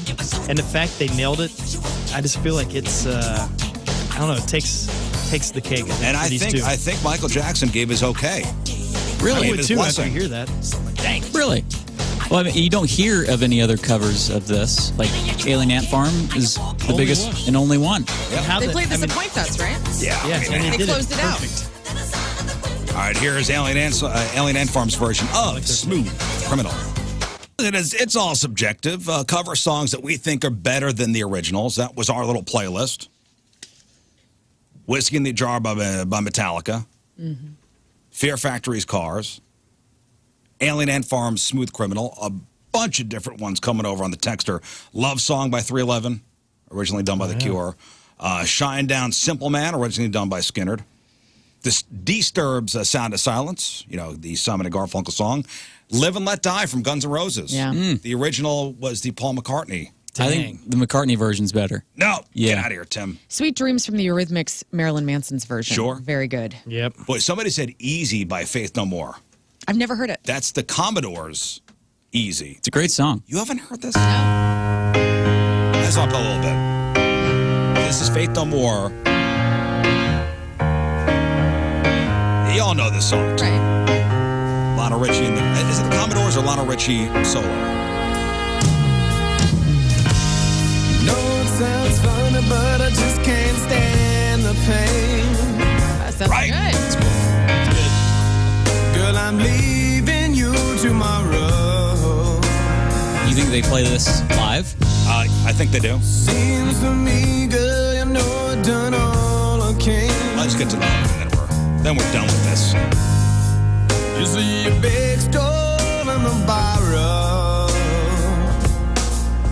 Yeah. Ooh, it's why I'm easy. Pat is such an interesting man. I love him. I'm easy like Sunday morning.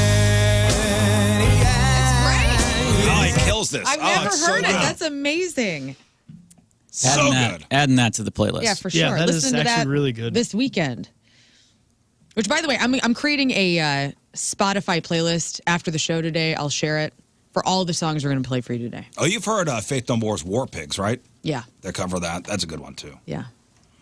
All right, the next playlist will do epic duets and collaborations. That'll be next. Okay. But first, all right, time for Crap on Celebrities. Time to find out what's going on in the world of music and entertainment. Mono Tim's here. Hey, everybody. Great to be here. All right, Lern. Here we go. It's brought to you by Mentality. Their patients experience a 30% increase of testosterone levels. Reclaim your health today at mentality.com/radio. Well, guys, I saw this news this morning, and I am really excited. Aerosmith may be doing one more show. No way. One last show. St. Just Louis. kind of like what Black Sabbath is doing this weekend in Birmingham. I think Aerosmith may be doing something. And, of course, it'll be in Boston if they of do course. it. But would you travel for this? I would. So, Yeah. you get excited for stuff like this, and I I do. don't because I'm not going.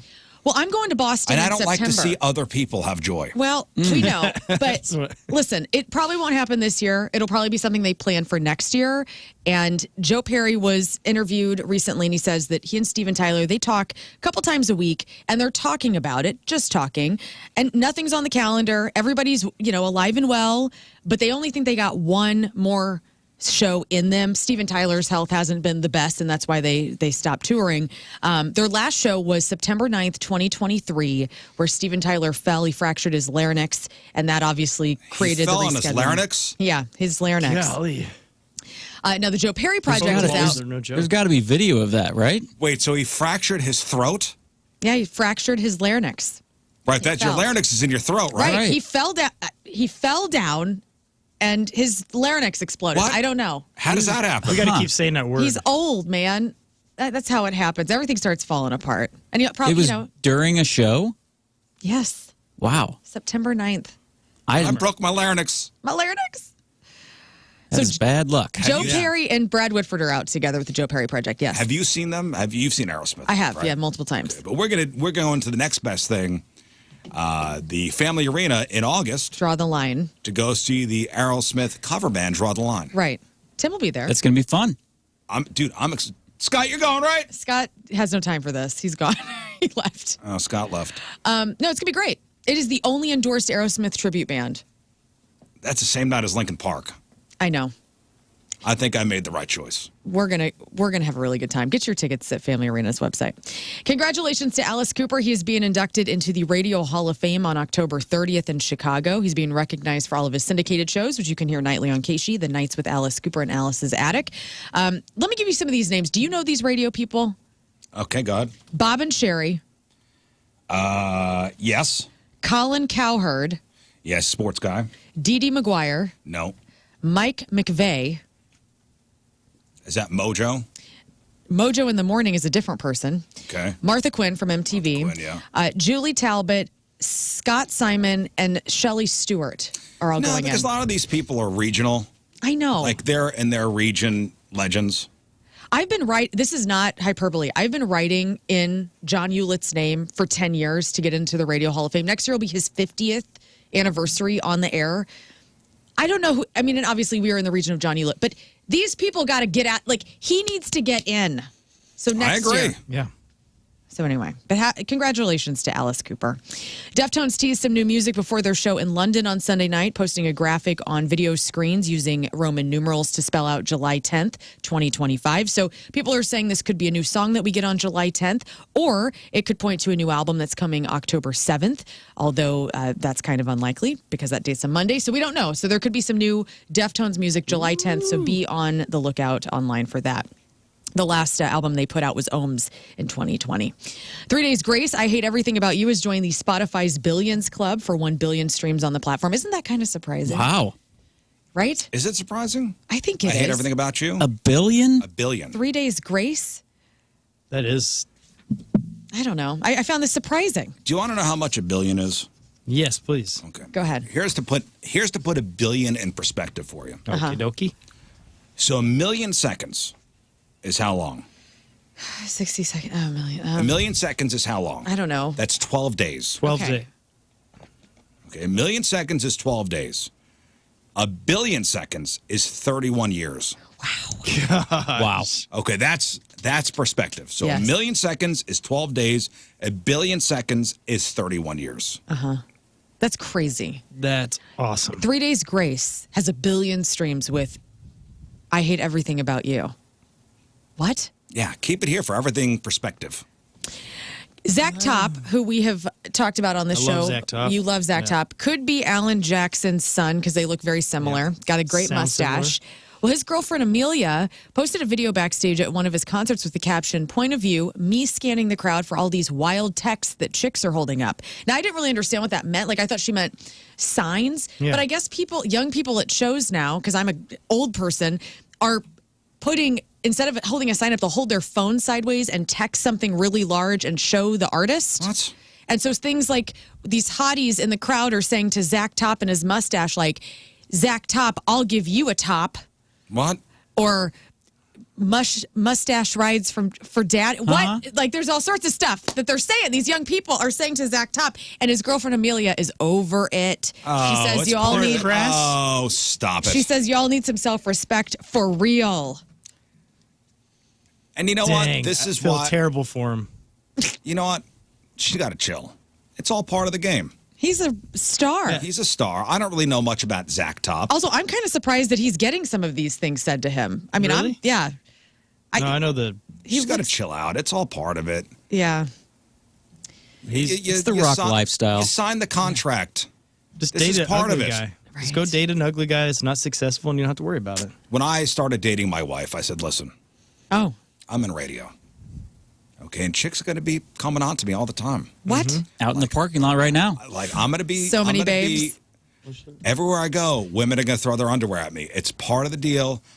If we're going to be together, Has she said, "Hey, Scott, when is that happening?" It's been how many years? I'm warning you, this is going to happen. Oh, it's gonna. Really I'm going to happen. sign breasts a lot, Yeah. and people are going to send me, naked pictures of themselves. Lots of man boobs have you signed, yes. Yes, That's nice. And I warned her. I said, "This is part of the deal. You have to accept this." Right. And she said, "Okay." Oh, right. Hasn't had to worry about that one day of her No, but life. just in case, I'm Just in going to case remind you her. warned her. Yeah. Guys, Nelly refuses to change his baby's diapers, his new baby with Ashanti. And they have the show, Nelly and Ashanti, We Belong Together. And he says, I ain't got nothing for him. He says, when he gets older, he'll be in the crew when he's walking and talking. But until then, Ashanti's completely on diaper duty. Your thoughts? Did you change your kids' diapers? Not many. What? Scott, you will be a father. You will be a father one day. Will you change diapers? Not many. What? I'm just kidding. You yes, guys I are the will. worst. Yeah. I want to be changed like Rizz though, but no. 5 diapers. You did? Really? You know 5. You're saying I counted on my hand 5 times you did it. Because that is impressive. 5 times. Wow. And you know what? I used to think it was a brag, but now I realize that I'm a douchebag. Okay, all right. Yeah.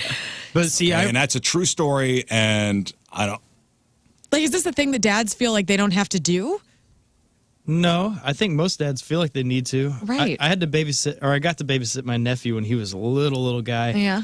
And he filled his drawers, and I'm like, oh man, I got to change it. No one told me how to do the diaper thing. I mean, so- nobody wants to do it. No, so I got them all cleaned up, everything, and I didn't know they had a change table in their house, and I put Right. newspapers out on the table. Nice. I put them down.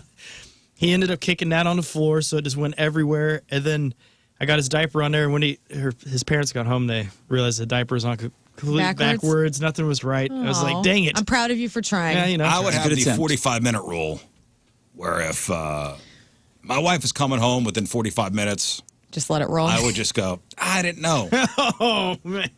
Nice. Nicely done.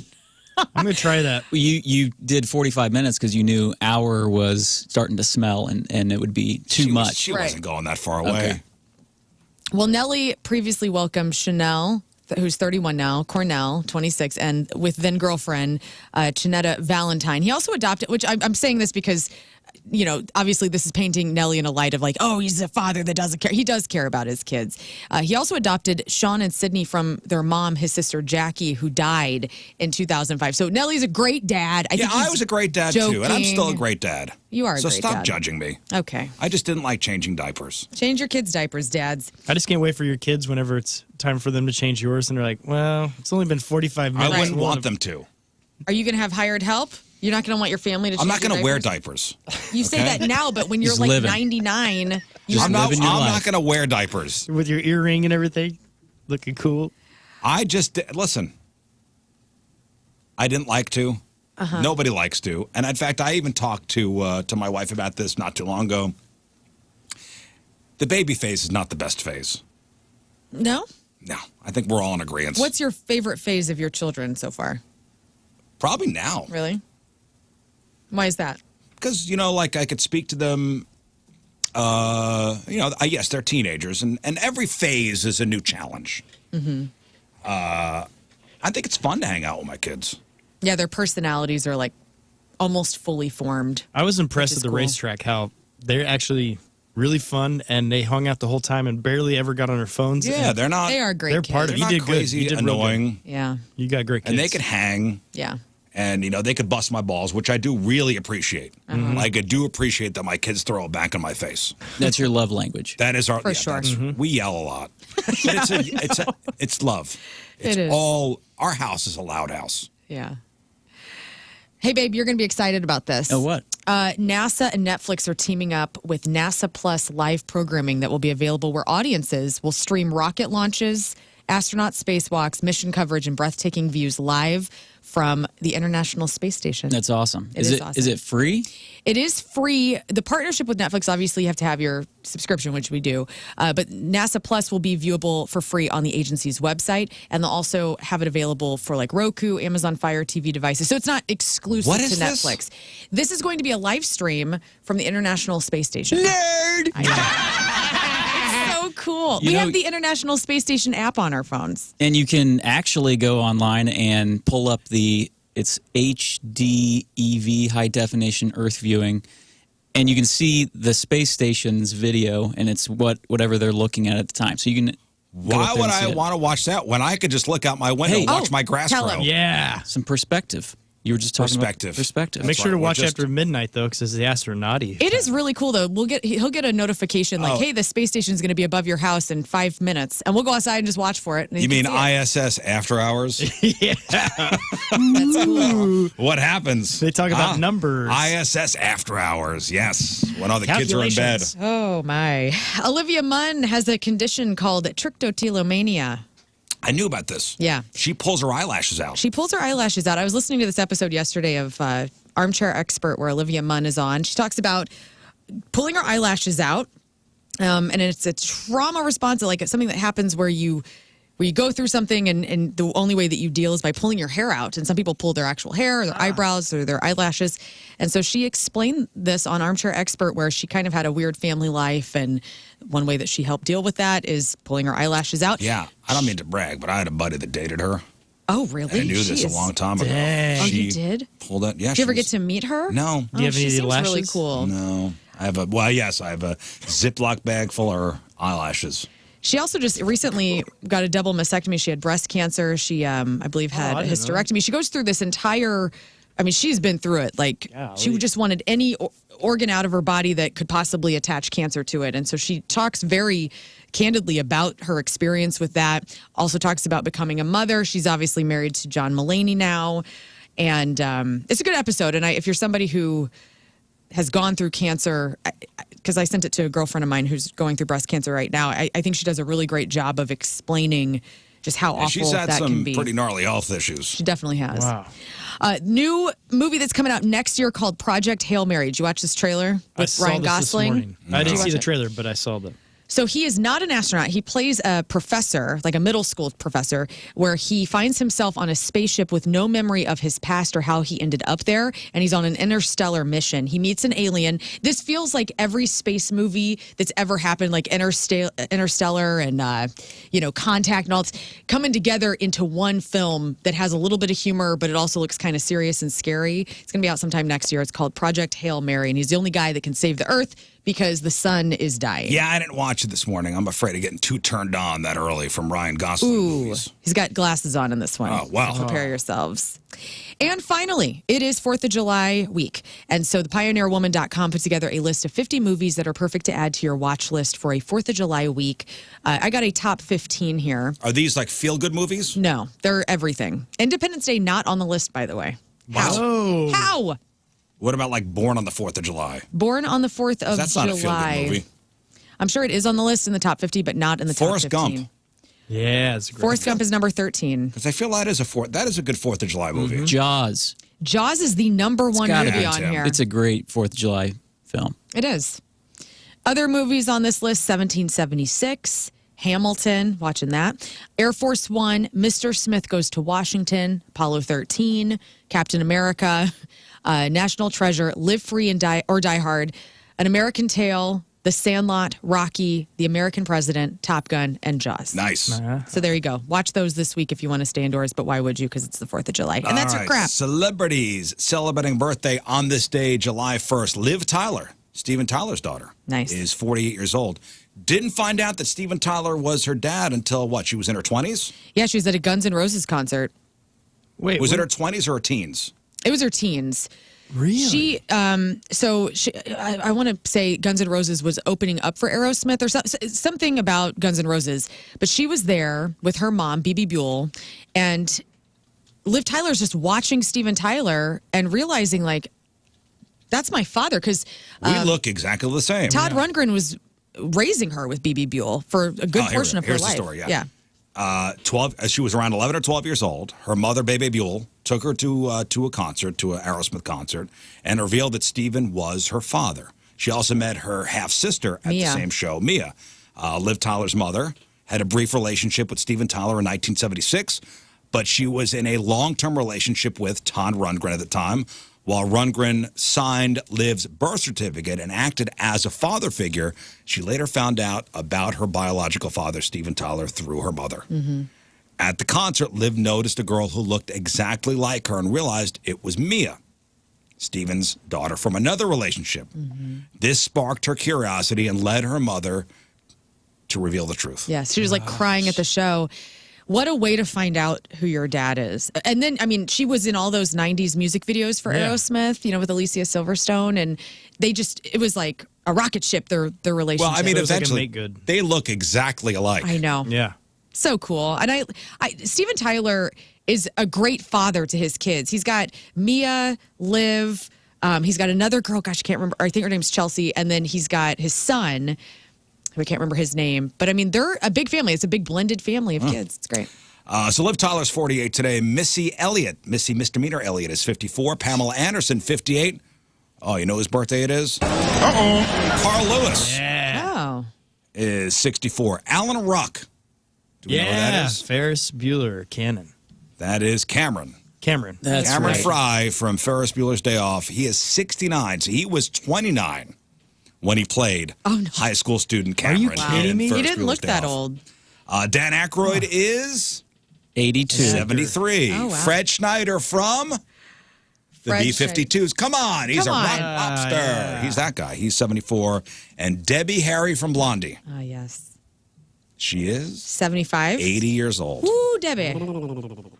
And today's porno birthday, which is being brought to you by Patricia's, where fun and fantasy meet, is Violet Adamson.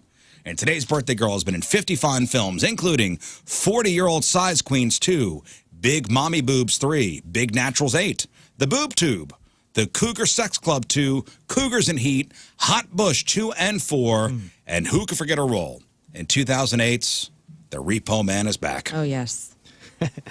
Violet Adamson would have been Ah. 50 today. R.I.P. She passed away back in 2010. That's your porno birthday. Those are your crappy birthdays, and that was your crap on celebrities. All right, we will take a break. We'll come back. We'll do another RizzShow playlist. Yeah, we're playing some tunes today. Themed playlists. We'll play 3 songs, and the category is epic duets and collaborations. Nice. Tim, think about it. Mono I'm Tim thinking. is here. I'm You can thinking. hang out, right? Yeah, You're not going anywhere. I can hang for a little bit. What are you doing today? I got to work, but I can hang. All right. Just stay late. Stay late. I just like having you here. Yeah. To the program, Thank you. Mono Tim in here. Hey, Good to see you, buddy. Great to I know see you have you. to go to work in a couple minutes, but I just like to see your face. it's good to be here. Guys, That's it. I just realized, I mean, it's Tim Crush Tuesday. It's Tuesday, and he's It is here. Tuesday. It's Oh. Tim Crush Tuesday. That's why I'm wearing the shirt. And have them. That's so great. So as I mentioned earlier, it's a weird week. People are traveling. Our office is empty. So let's have some fun. We're playing some songs.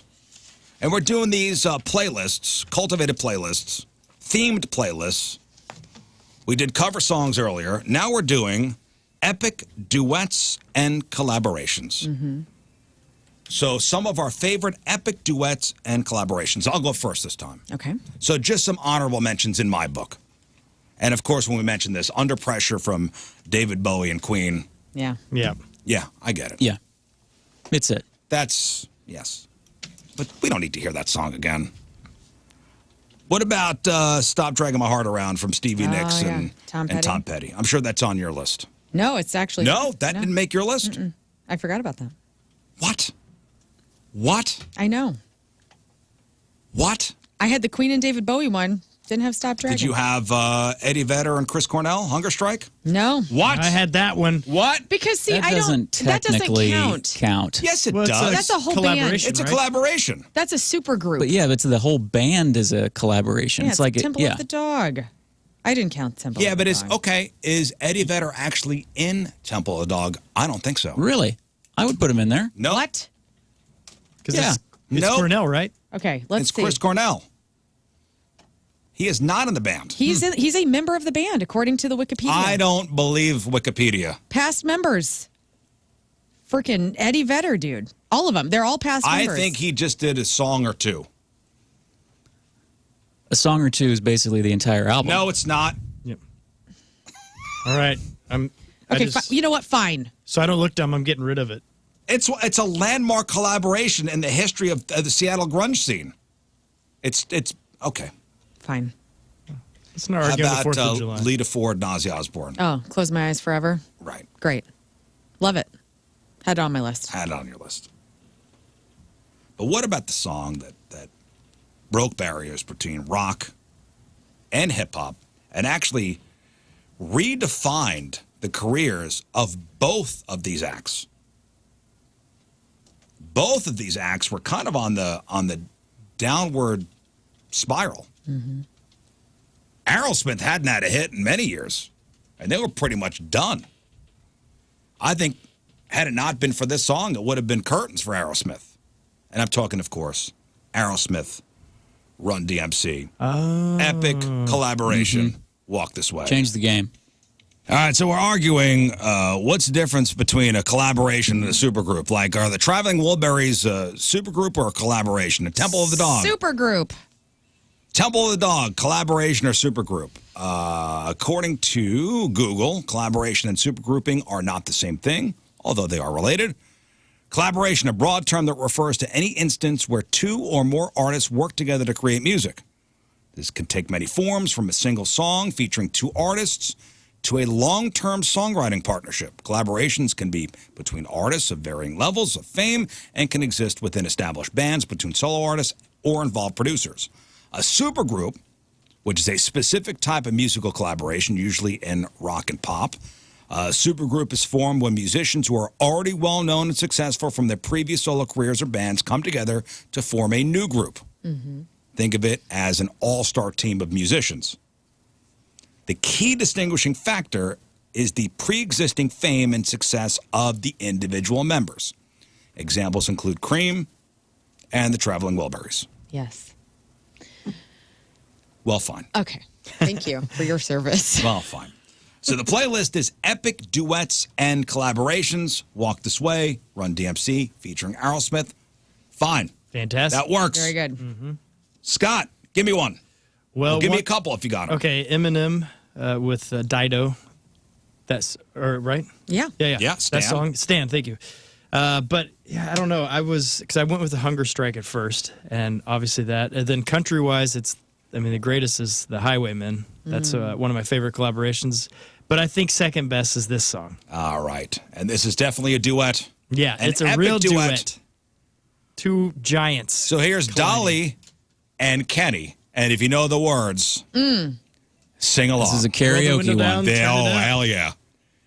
Enjoy the hell out of this. Yeah. The Rizzuto Show on 105.7 The Point. All right, epic duets and collaborations. That was a King Scott pick right there. Good one. Kenny and Dolly. Islands in the Stream. Mm-hmm. It's a great one. All right, so here's what we're going to do here. We'll play one more song. It's going to be Lern's pick. And then after the song ends, we'll do a little contest, and we'll give away some stuff. We got tickets to go see Incubus Heard of him. Thursday over at Chaffetz. We got tickets to go see Social Distortion next Wednesday at the pageant. We got tickets to go see the Lumineers on the 23rd over at the Hollywood Casino Amphitheater. And we got tickets to go see Adam Sandler Friday night, October 17th over at Enterprise. We're going to play Matchup with Learn. Music edition. It's really tough edition. Yes. So it's going to be tough. me versus Learn. It's going to be music trivia. And we'll get you guys on the phone, 314-624-3833, 618-398-3833. Team Rizz, Team Learn, 2 rounds, 5 questions each. Whoever gets the most questions right, our respective teammates on the phone will win. All right, epic duets and collaborations. Last song in the playlist. Learn, it's you. It is me. Do you want me to just do the song, or do you want me to do you have any more? I do. A couple of ones that came in on the text. Bring the Noise from Anthrax and Public Enemy. Great song. Great. It's Only Love, Tina Turner with Bryan Adams is an excellent song. Michael and Janet Jackson doing Scream. I Okay. love that song. June and Johnny Cash doing Jackson. Brandy and Monica doing The Boy Is Mine. It's mainly for me. But the song I went with is actually a point song that I love whenever it's played on this radio station, and it's Jay-Z with Linkin Park doing Numb and Encore. All right, here he goes from the Collision Course record, and then we'll play Matchup with Learn. All right, that's our epic duets and collaborations 3-song playlist, and we'll put all this stuff up on a Spotify playlist if you want to Yep. download the songs. But Tim, I know you got to go and save the world. I got to go work. You got to go to work. Great seeing you, buddy. Great to see you. Thank you so much for having me. Have Appreciate a great 4th of July. You too. Have a great weekend. Don't crap outside the window. Stop that, yeah. And promote where you work, I'll say honey. that. I feel like Yes, people... promote where you Yes. work. I work at Circle of Concern Food Pantry. We're a social services agency in Valley Park, and we provide a lot of resources to low-income families and individuals that are struggling. So you can find out more info at circleofconcern.org. There you go. As I said, go save the world, Tim. Thanks, He does. everyone. Love you. Love you. All right, we're going to give away some stuff. Oh, look at you guys. I know. Oh, cute. YouTube Little just kiss got goodbye. some cuteness. All right, we're going to play Matchup with Learn, Music Edition. So we've got Incubus tickets, we've got Social Distortion tickets, we got Lumineers tickets, and we have Adam Sandler tickets, just like Matchup with the Moon, except Moon's not here and Rafe's not here. So King Scott's going to ask us 5 questions. Whoever gets the most questions right, our respective teammates on the phone will win their choice of prizes. Simple concept, simple game. Let's get our teammates. Well, Scott's coming in. Come on in, Scott. What's he doing? He's getting some people on the phone. He's kissing Tim. Wow. Is he kissing Tim, too? Okay. All right, let's get our teammates. Brian, hello. Hello. All right, Brian, Team Rizz or Team Learn? Sorry, Rizz. I got to go with Lern. That's fine. Oh, Brian. Okay, hang on. Blake, Yes. Team Rizz or Team Learn? Come on, Rizz. Let's do it today, All man. right. All right. I got a good feeling. Hey, Blake, if we win or when we win, what do we want? Let's do some Adam Sandler tickets. Adam Sandler tickets. Shaboos. We're going. Shabba-da-doo. We're going. All right, Scott has cultivated the questions. Yes, I have. All right, so Lern, are you going to go first? Yeah, I'm with gonna the go in questions isolation or first. isolation first. Isolation. Isolation first. Okay. And I got to write this down. Write what down? The answer, just trying to see where the room is here. Okay, so Where is the room? All right, here we go. who was the first caller? What was He was Brian. Brian, and Brian is with Lern? Yeah. Okay. And then Blake is with Rizz. Okay, perfect. Let me get some music on for Lern. All right, here we go.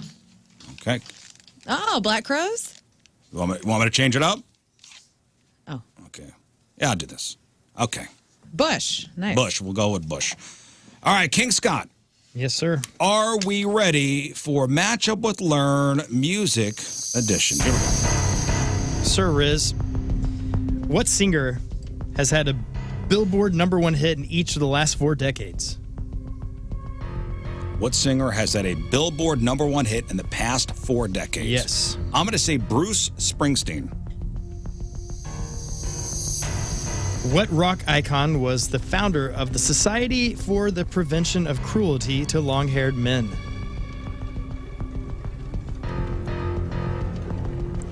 Okay, say that again. What rock icon was the founder of the Society for the Prevention of Cruelty to Long-Haired Men? I've never heard of this before. Tom Petty. I have no idea. There are 5 members of the Traveling Wilburys: George Harrison, Roy Orbison, Tom Petty, and Bob Dylan. So, who's the 5th Jeff member? Lynne. What video beat Thriller for Video of the Year at the first ever MTV Music Awards? What video beat Thriller at the first ever MTV Video Music Awards? Oh my God.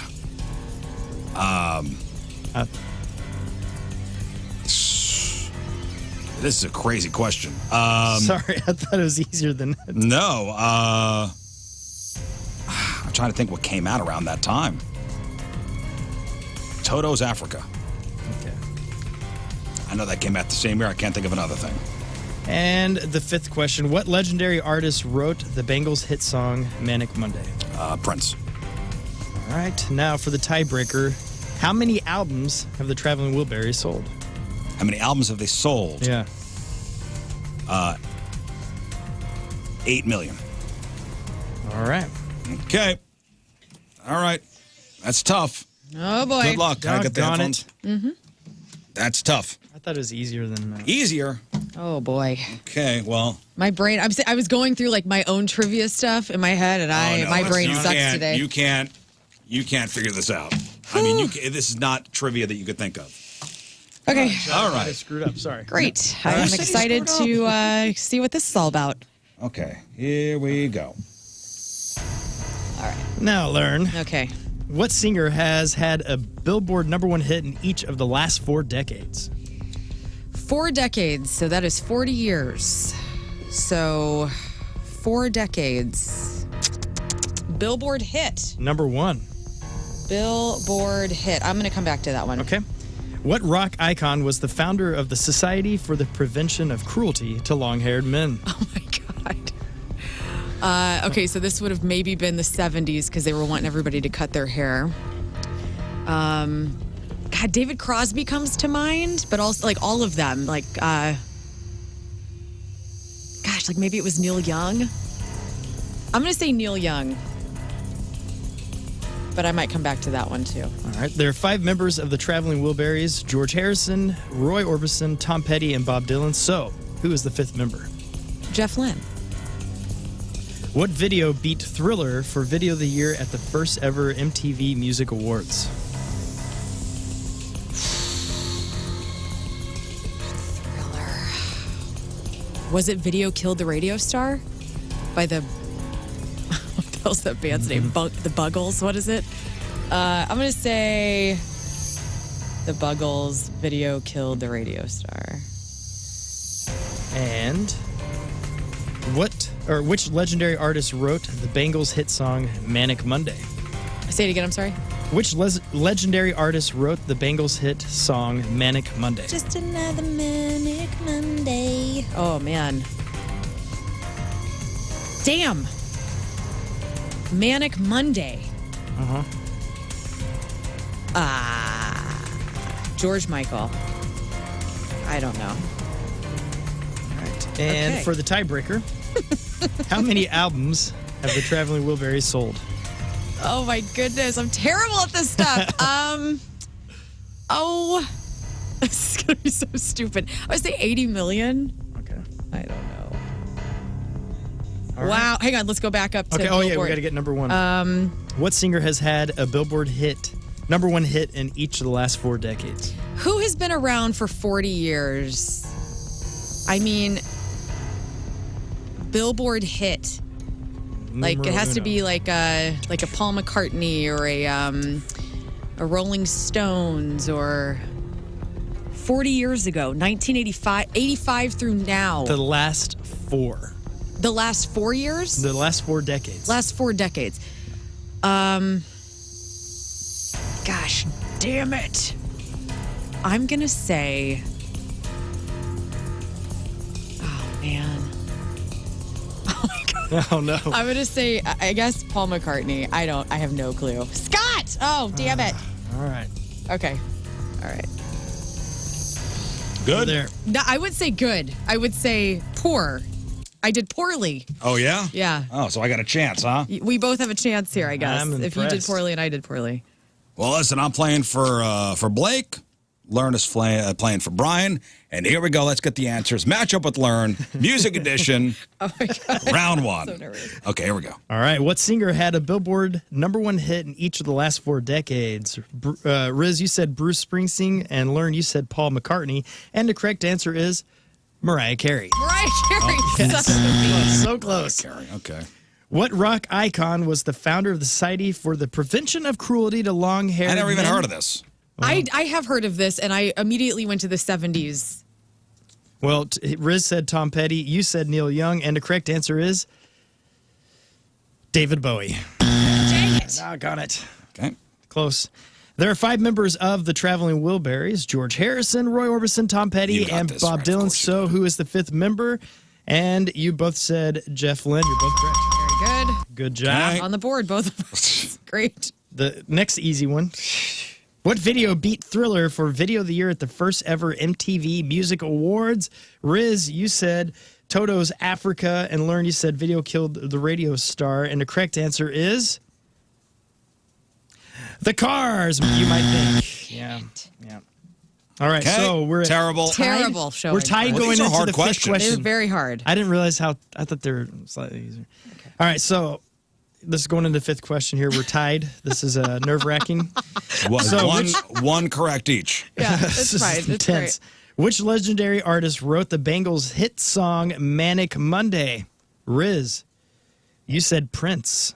That's a good guess. You said George Michael. It the is correct Prince. answer is Prince. Damn it. I didn't know. But you knew that. No. Oh. I'm terrible with that. Blake, Yes. we're going to Adam Sandler. Let's do it. All right. Very We're not good. going together. You're taking somebody else. darn it. I'm No, you have to go I'm with definitely not Blake. going with you. Yeah.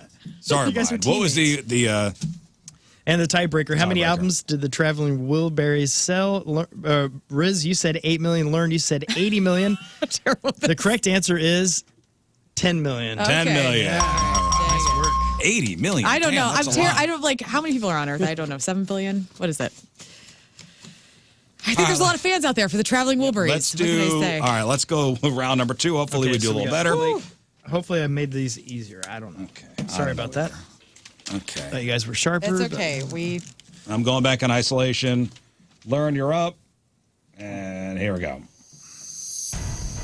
Do we need to get winners? Oh, we got to get We teammates. need to get winners. We got to get teammates. Hang Let's on. get teammates. I'm sorry. You're listening That's to all right. Hole? I was listening to Hole. Okay. All right. Let's go to James. Hello, James. Good morning. All right, James. Team Rizz, Team Lern. Let's go Team U. All right. Hang on. And Jess. Team Rizz or Yes. Team Lern? Learn. Good morning. Good morning. Good morning, Jess. All right. Very good. All right, I'm going back into my Hole world. You don't like Hole? I love Hole. Okay, well, I'm listening to Hole. Celebrity Skin. I'm in. Good all that. stuff. All right. Okay, learn. Willie Nelson had Trigger. B.B. King had Lucille. So what was the name of Eddie Van Halen's guitar? Frankenstein. What does Lady Gaga affectionately call her fans? Monsters. Which member of Kiss wore makeup to look like a cat? Ace. Ace Frehley. John Mayer wrote a song about which law of physics? John Mayer and physics. I think I only know Your Body is a Wonderland. It's physical. Oh my. I don't know that one at all. Let's go back to that Okay, one. we'll come back to that. The iconic CBGB stood for what? Oh! CBGB. Damn it. I used to know this, and it's completely gone now. Oh, man. I have no clue. You don't want to say anything? Just Come, brag, go, braless. I like that answer. Now back to Come brag, go braless. Awesome. That's what it stands for. I think that's a great. Okay, so John Mayer wrote a song about which law of physics? Law of physics.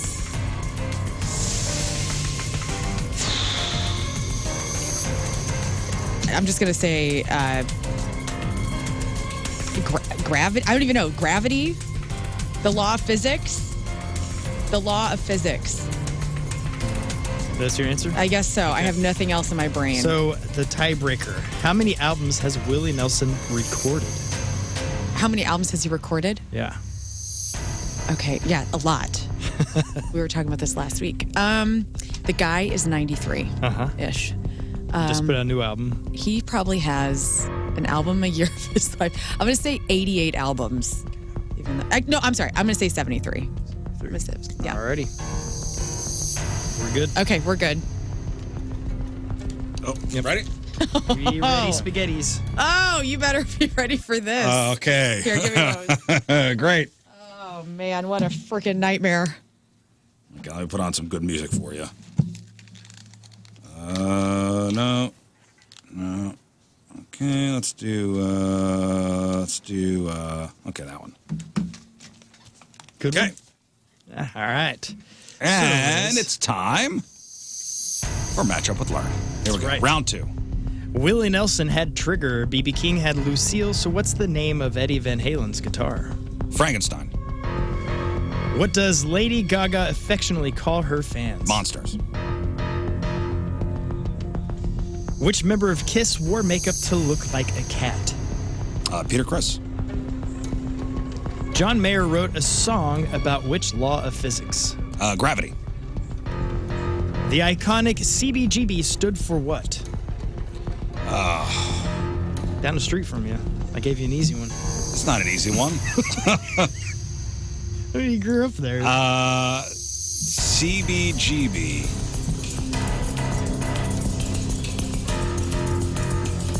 I don't know. Childless, blues, grunge, babies.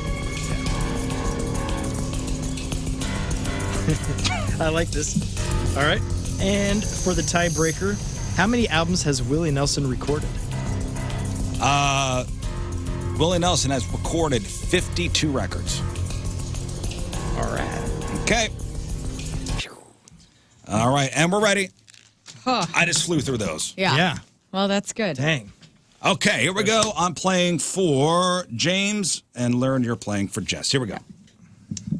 Willie Nelson had Trigger. B.B. King had Lucille. So what was the name of Eddie Van Halen's guitar? You both said Frankenstein, and you're both correct. Very good. Okay, 1-1. What does Lady Gaga affectionately call her fans? You both said Monsters. Technically, it's Little Monsters. Little Monsters. Okay, I think the same difference. We knew. Which member of Kiss wore makeup to look like a cat? Lern, you said Ace Frehley. Rizz, you said Peter Criss. Gosh damn it, it's Peter Criss. Yep. Yeah. My brain It was sucks. a space ace. That's right. Ace was a spaceman. I got him on my brain, all right? New York groove. Yep.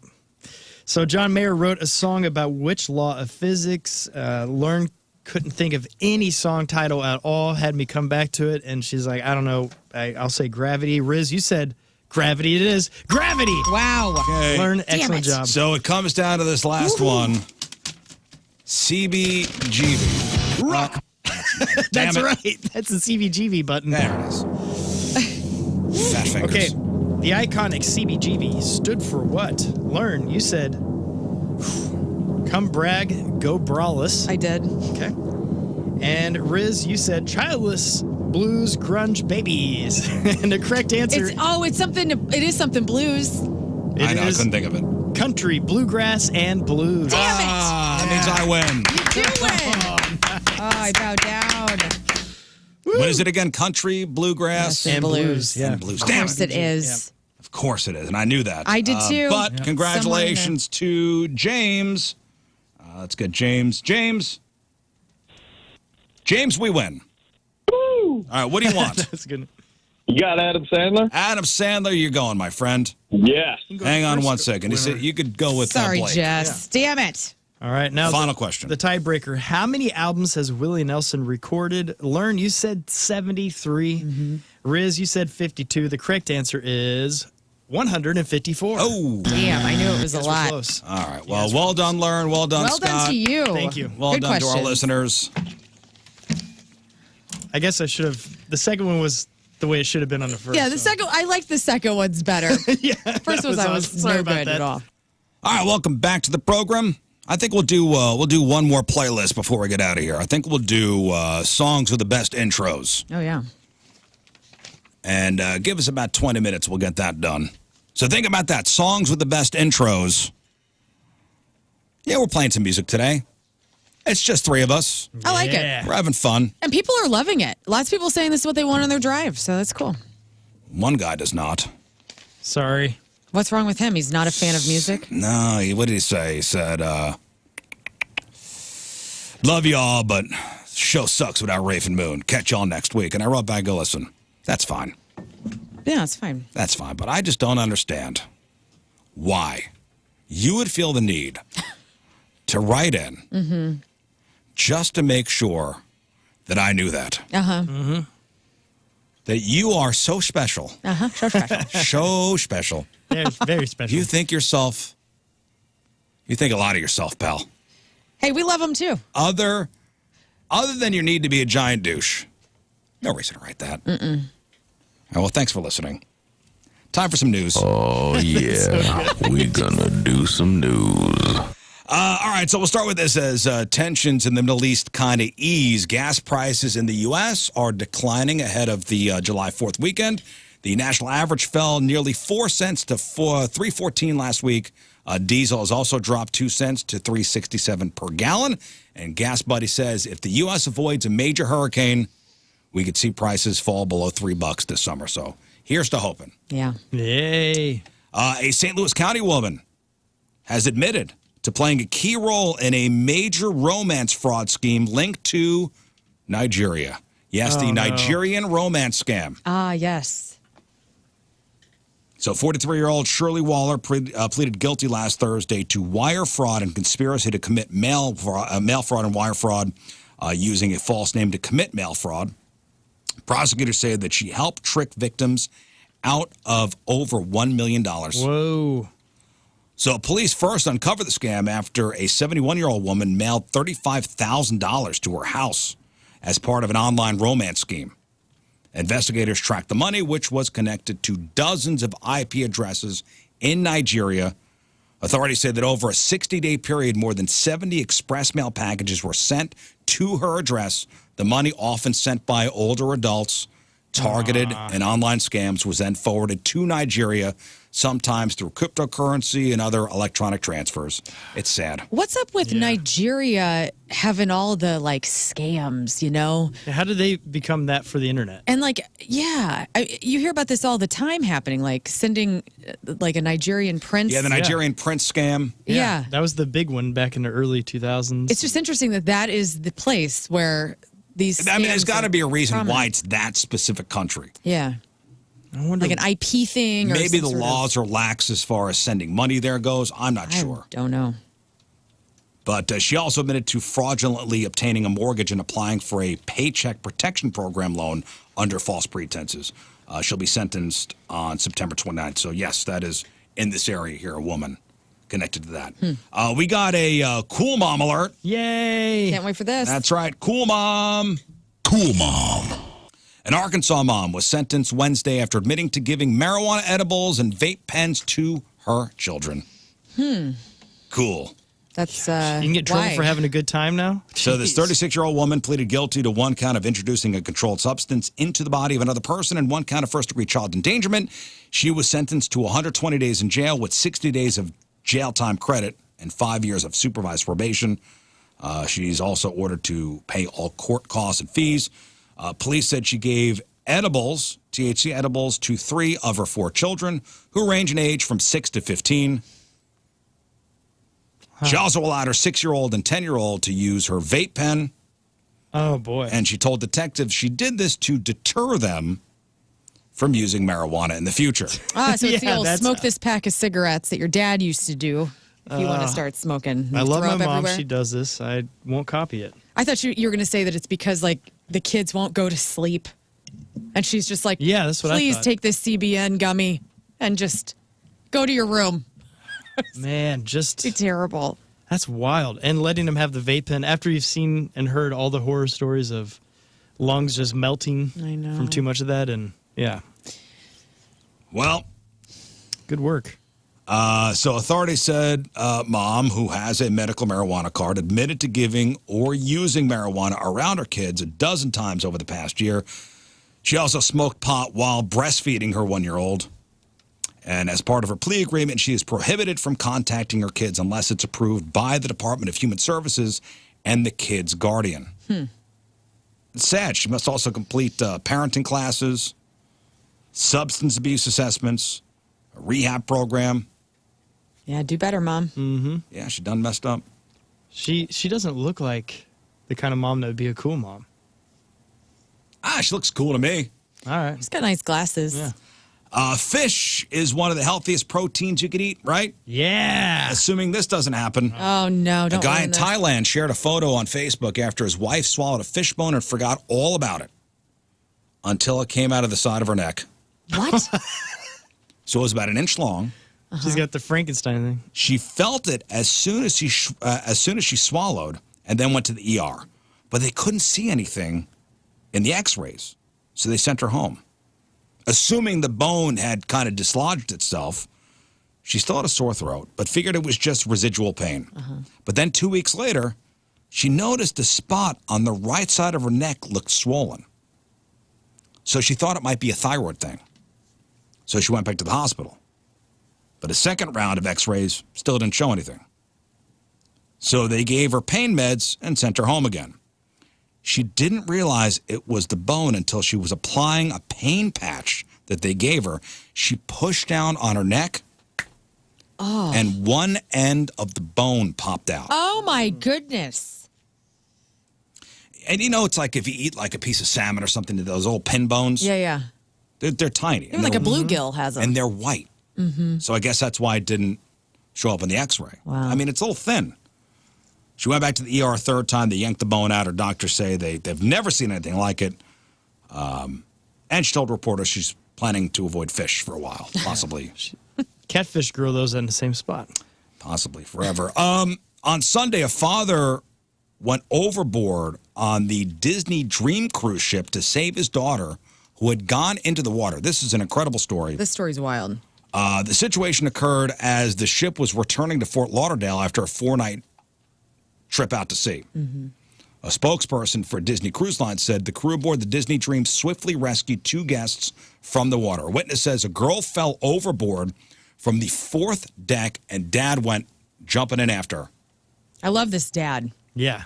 I mean, you know, he just wasn't even thinking. It was just like, my kid is in the ocean. I am jumping off this boat as well. And That is saved her. wild. So was she, let's see here, no safety stuff on her, huh? What safety stuff? It's a giant cruise ship. Well, and like, Okay. what was she doing? I mean, was she looking over the ledge and she just fell I down? don't know. It's unclear how the kid went overboard. It's a giant cruise ship. Right. Yeah, I see. That Yeah. You don't wear. I mean, the kids don't wear life jackets. It's a floating city. I had a story whenever I was a kid. I fell out of my bedroom window because I was leaned up against the screen. It wasn't like extremely high up, but enough to like freak a little kid out. You fall Yeah. out a damn window. And my mom heard me screaming on the ground, and then she jumped out of the window to get to me. Please tell me she like- landed on you. No, she did. I mean, almost. I saw my mom up in the air, but you know, parents go into that fight or flight. Yeah. Oh, I had, incredible. I had a cousin who fell out a window, broke every bone in her body. Wow. Did her parents jump out the window or go out the door? Probably. It Probably sounds out the like. door. Yeah, No that need to seems jump out the safe. window. We don't need to all. Well, that's what I'm But- saying. Like Jill jumped out the window. She's wild. Here are witnesses talking about what happened. He couldn't get to the life preservers because he was holding on to his daughter. The ship was moving so quickly. It's crazy how quickly the people became tiny dots in the sea, and then you lost sight of them. It looks like it was the mother because they were escorting her across the deck. They blocked off the deck, and I just saw her crying, and I just felt for her at that moment, and I just started praying. That was a very heroic thing that he did. Everyone was cheering on the ship, and the quick response of Disney made somebody a said- big difference. Somebody said Dad put her on the rail. Ooh, that changes the story completely. Yeah, but still, I mean, Yeah, it changes the story, but still dad jumped in. Yeah. Yeah. I mean, but I bet that happens quite a bit on that, right? Where you sit up there and you hold on to him. And... I mean, you're not supposed to. Okay. But thank God everybody's all right. Yeah. All right, that's your Name news. that kid blanket. All right, and sports, sponsored by DraftKings at Casino Queen. Play, stay, and dine. Visit DraftKings at CasinoQueen.com for special promotions. All right, let's talk baseball. Cardinals' resale momentum came to a halt in Pittsburgh last night. Eric Fetty's struggles continued as the Pirates erupted for 6 runs in the 5th, handing the Cardinals a 7-0 defeat. Boo. Fetty, who's now lost 5 straight decisions, tagged for 7 runs and 10 hits over 5 innings, his second consecutive start allowing that many runs. The 5th inning proved costly. 8 of 10 Pirates reached base in that inning, including a 2-run double from Spencer Horwitz. The Cardinals' bats, meanwhile, were nearly silent against Andrew Heaney, who took a no-hitter into the 6th and left the game after 6 2/3 scoreless innings. Yeah. That's always it's just weird. The Cardinals, if they play really good teams, they'll beat them. But as soon as you play the Pirates or someone that's not that great of a team and the batters aren't hot or anything like that, we can't do anything. Well, they will play Pittsburgh again this evening. Game starts at 5:40. Hey, if you're looking for a way to take in a game at Busch Stadium this summer, the Cardinals and Scott Credit Union have announced an Independence Day discount ticket offer for over 30 home games. You can buy all-inclusive tickets covering food and drinks for as little as $59 for select games, including matchups against the Nationals, Braves, Padres, Marlins, Rockies, Pirates, Athletics, Giants, Reds, and Brewers. The offer is limited to 8 tickets per customer per game and runs through July 8th. So if you want a more affordable way to watch the Cardinals, this is your way here. All right. Sounds like a great one. In hockey news, a pair of significant headlines for some former Blues. First, Alex Pietrangelo, who captained the Blues to their 2019 Stanley Cup, announced he is stepping away from the Golden Knights for health reasons. Oh, no. Pietrangelo, now he's 35 years old. He cited ongoing physical challenges and advice from doctors to step back from hockey. He's dealt with severe hip issues requiring what's described as bilateral femur reconstruction, a major procedure with no guarantee of success. He said the likelihood is low that he will recover to NHL playing standards. Damn. But the decision prioritizes his long-term health and family. And, of course, the Golden Knights expressed full support, highlighting his leadership and professionalism. Meanwhile, remember Vladdy Tarasenko? Yeah. He is on the move. The Detroit Red Wings traded him to the Minnesota Wild for future considerations. Tarasenko, now 33, put up 33 points in 80 games for Detroit last season. He has 1 year left on his current contract. He's got 2 Stanley Cups, one with the Blues and one with the Panthers. Lucky. So he is on his way to Minnesota. In women's basketball, Caitlin Clark of the Indiana Fever continues to draw national attention. She's been named the captain for the 2025 WNBA All-Star Game after leading all players in voting, topping 1.29 million votes. This marks the first time she will serve as captain, and she'll draft her team alongside co-captain Nafisa Collier of the Minnesota Lynx on July 8th. The All-Star Game itself will take place July 19th in Indianapolis. She's done so much. They tripled the votes within the last year for that. Normally the WNBA doesn't get a ton of votes, and just her impact on the league is incredible. Yeah, they're saying that there's probably never been a time in sports history that an athlete has drawn so much attention. One athlete. Yeah. Just one, yeah. It's incredible. All right, that's your sports.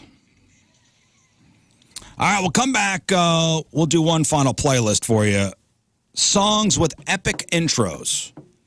Yeah, we'll let give us you know our yours. 3 picks, and you let us know your picks. We're playing some tunes today. You know why? Because I want to. Mm-hmm. That's why. All right, the category is songs with the best intro. Songs with the best intro. The moment when a song starts and you instantly know this is going to kick ass. So this playlist is all about those iconic intros. So I think we got room for 2 songs before we're going to take our final break. We'll start with you, Lern. Okay.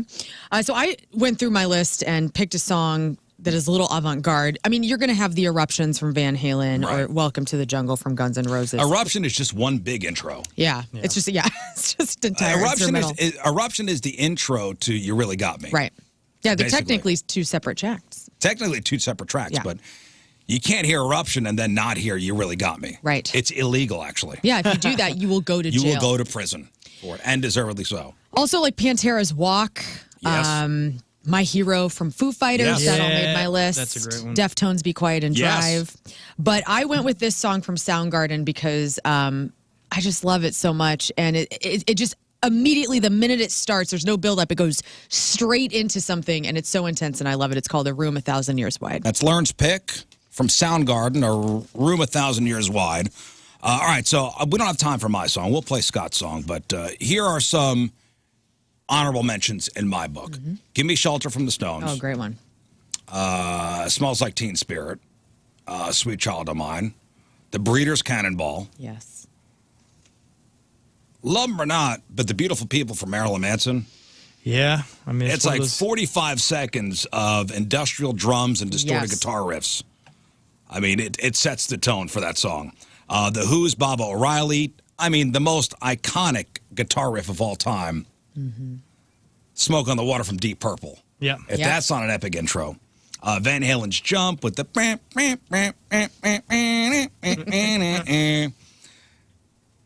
Seven Nation Army from the White Stripes. Great Now a stadium anthem. Yeah. But Scott, what is your pick? Songs with the best intro. I had a few of those in mind, but one that I don't think you guys would agree with me, maybe, but it's Tomorrow from Silverchair. I love that intro. It Sure. just Great one. hits It's all subjective, beautifully. And then, of course, Hotel California from the Eagles. It's gorgeous. man. But ultimately, I went for the legendary guitarist. This guy is just a king. I don't know. But, yeah, Money for Nothing from Dire Straits. And it Perfect. crushes. all right, this is yes. I mean, it crushes. You can hit it right now. We could talk for 20 minutes. Yeah. This is Because even Weird Al great. got to spoof it, and I don't know, it's just love one it. of the best ever. Is it for us? Appreciate y'all tuning in. If you missed anything, you got the clip of the day brought to you by Michael's Flooring. Also the podcast, which is brought to you by Dobbs Tire and Auto Centers, and it's titled The Most Awkward Combo. Okay. Very good. Scott, what else? Well, you can follow me at King Scott Rules, and I'm going to give you guys the best fireworks show ever on the 4th of July, so make sure to tune in. You don't want to miss that. King Scott Rules. All right. Thank you. Learn. Follow the Rizz Show on the socials because I just shared the Blow Your Fingers Off to This Spotify playlist. That's a great name. Volume 1. And so you can listen to all the songs we played this morning and more we talked about. And you can also follow me at Lern versus Radio. I think we'll do another couple playlists tomorrow. Thinking one-hit wonders, thinking undeniable jingles, thinking soundtrack standouts, and maybe another one. Ooh. All right, tune in tomorrow. All right, we'll leave you with a selection from our Teamers Remember the Day, brought to you by Hot Shot Sports Bar and Grill. From DeSoto, Missouri, Danny Flint is our Teamers Remember the Day.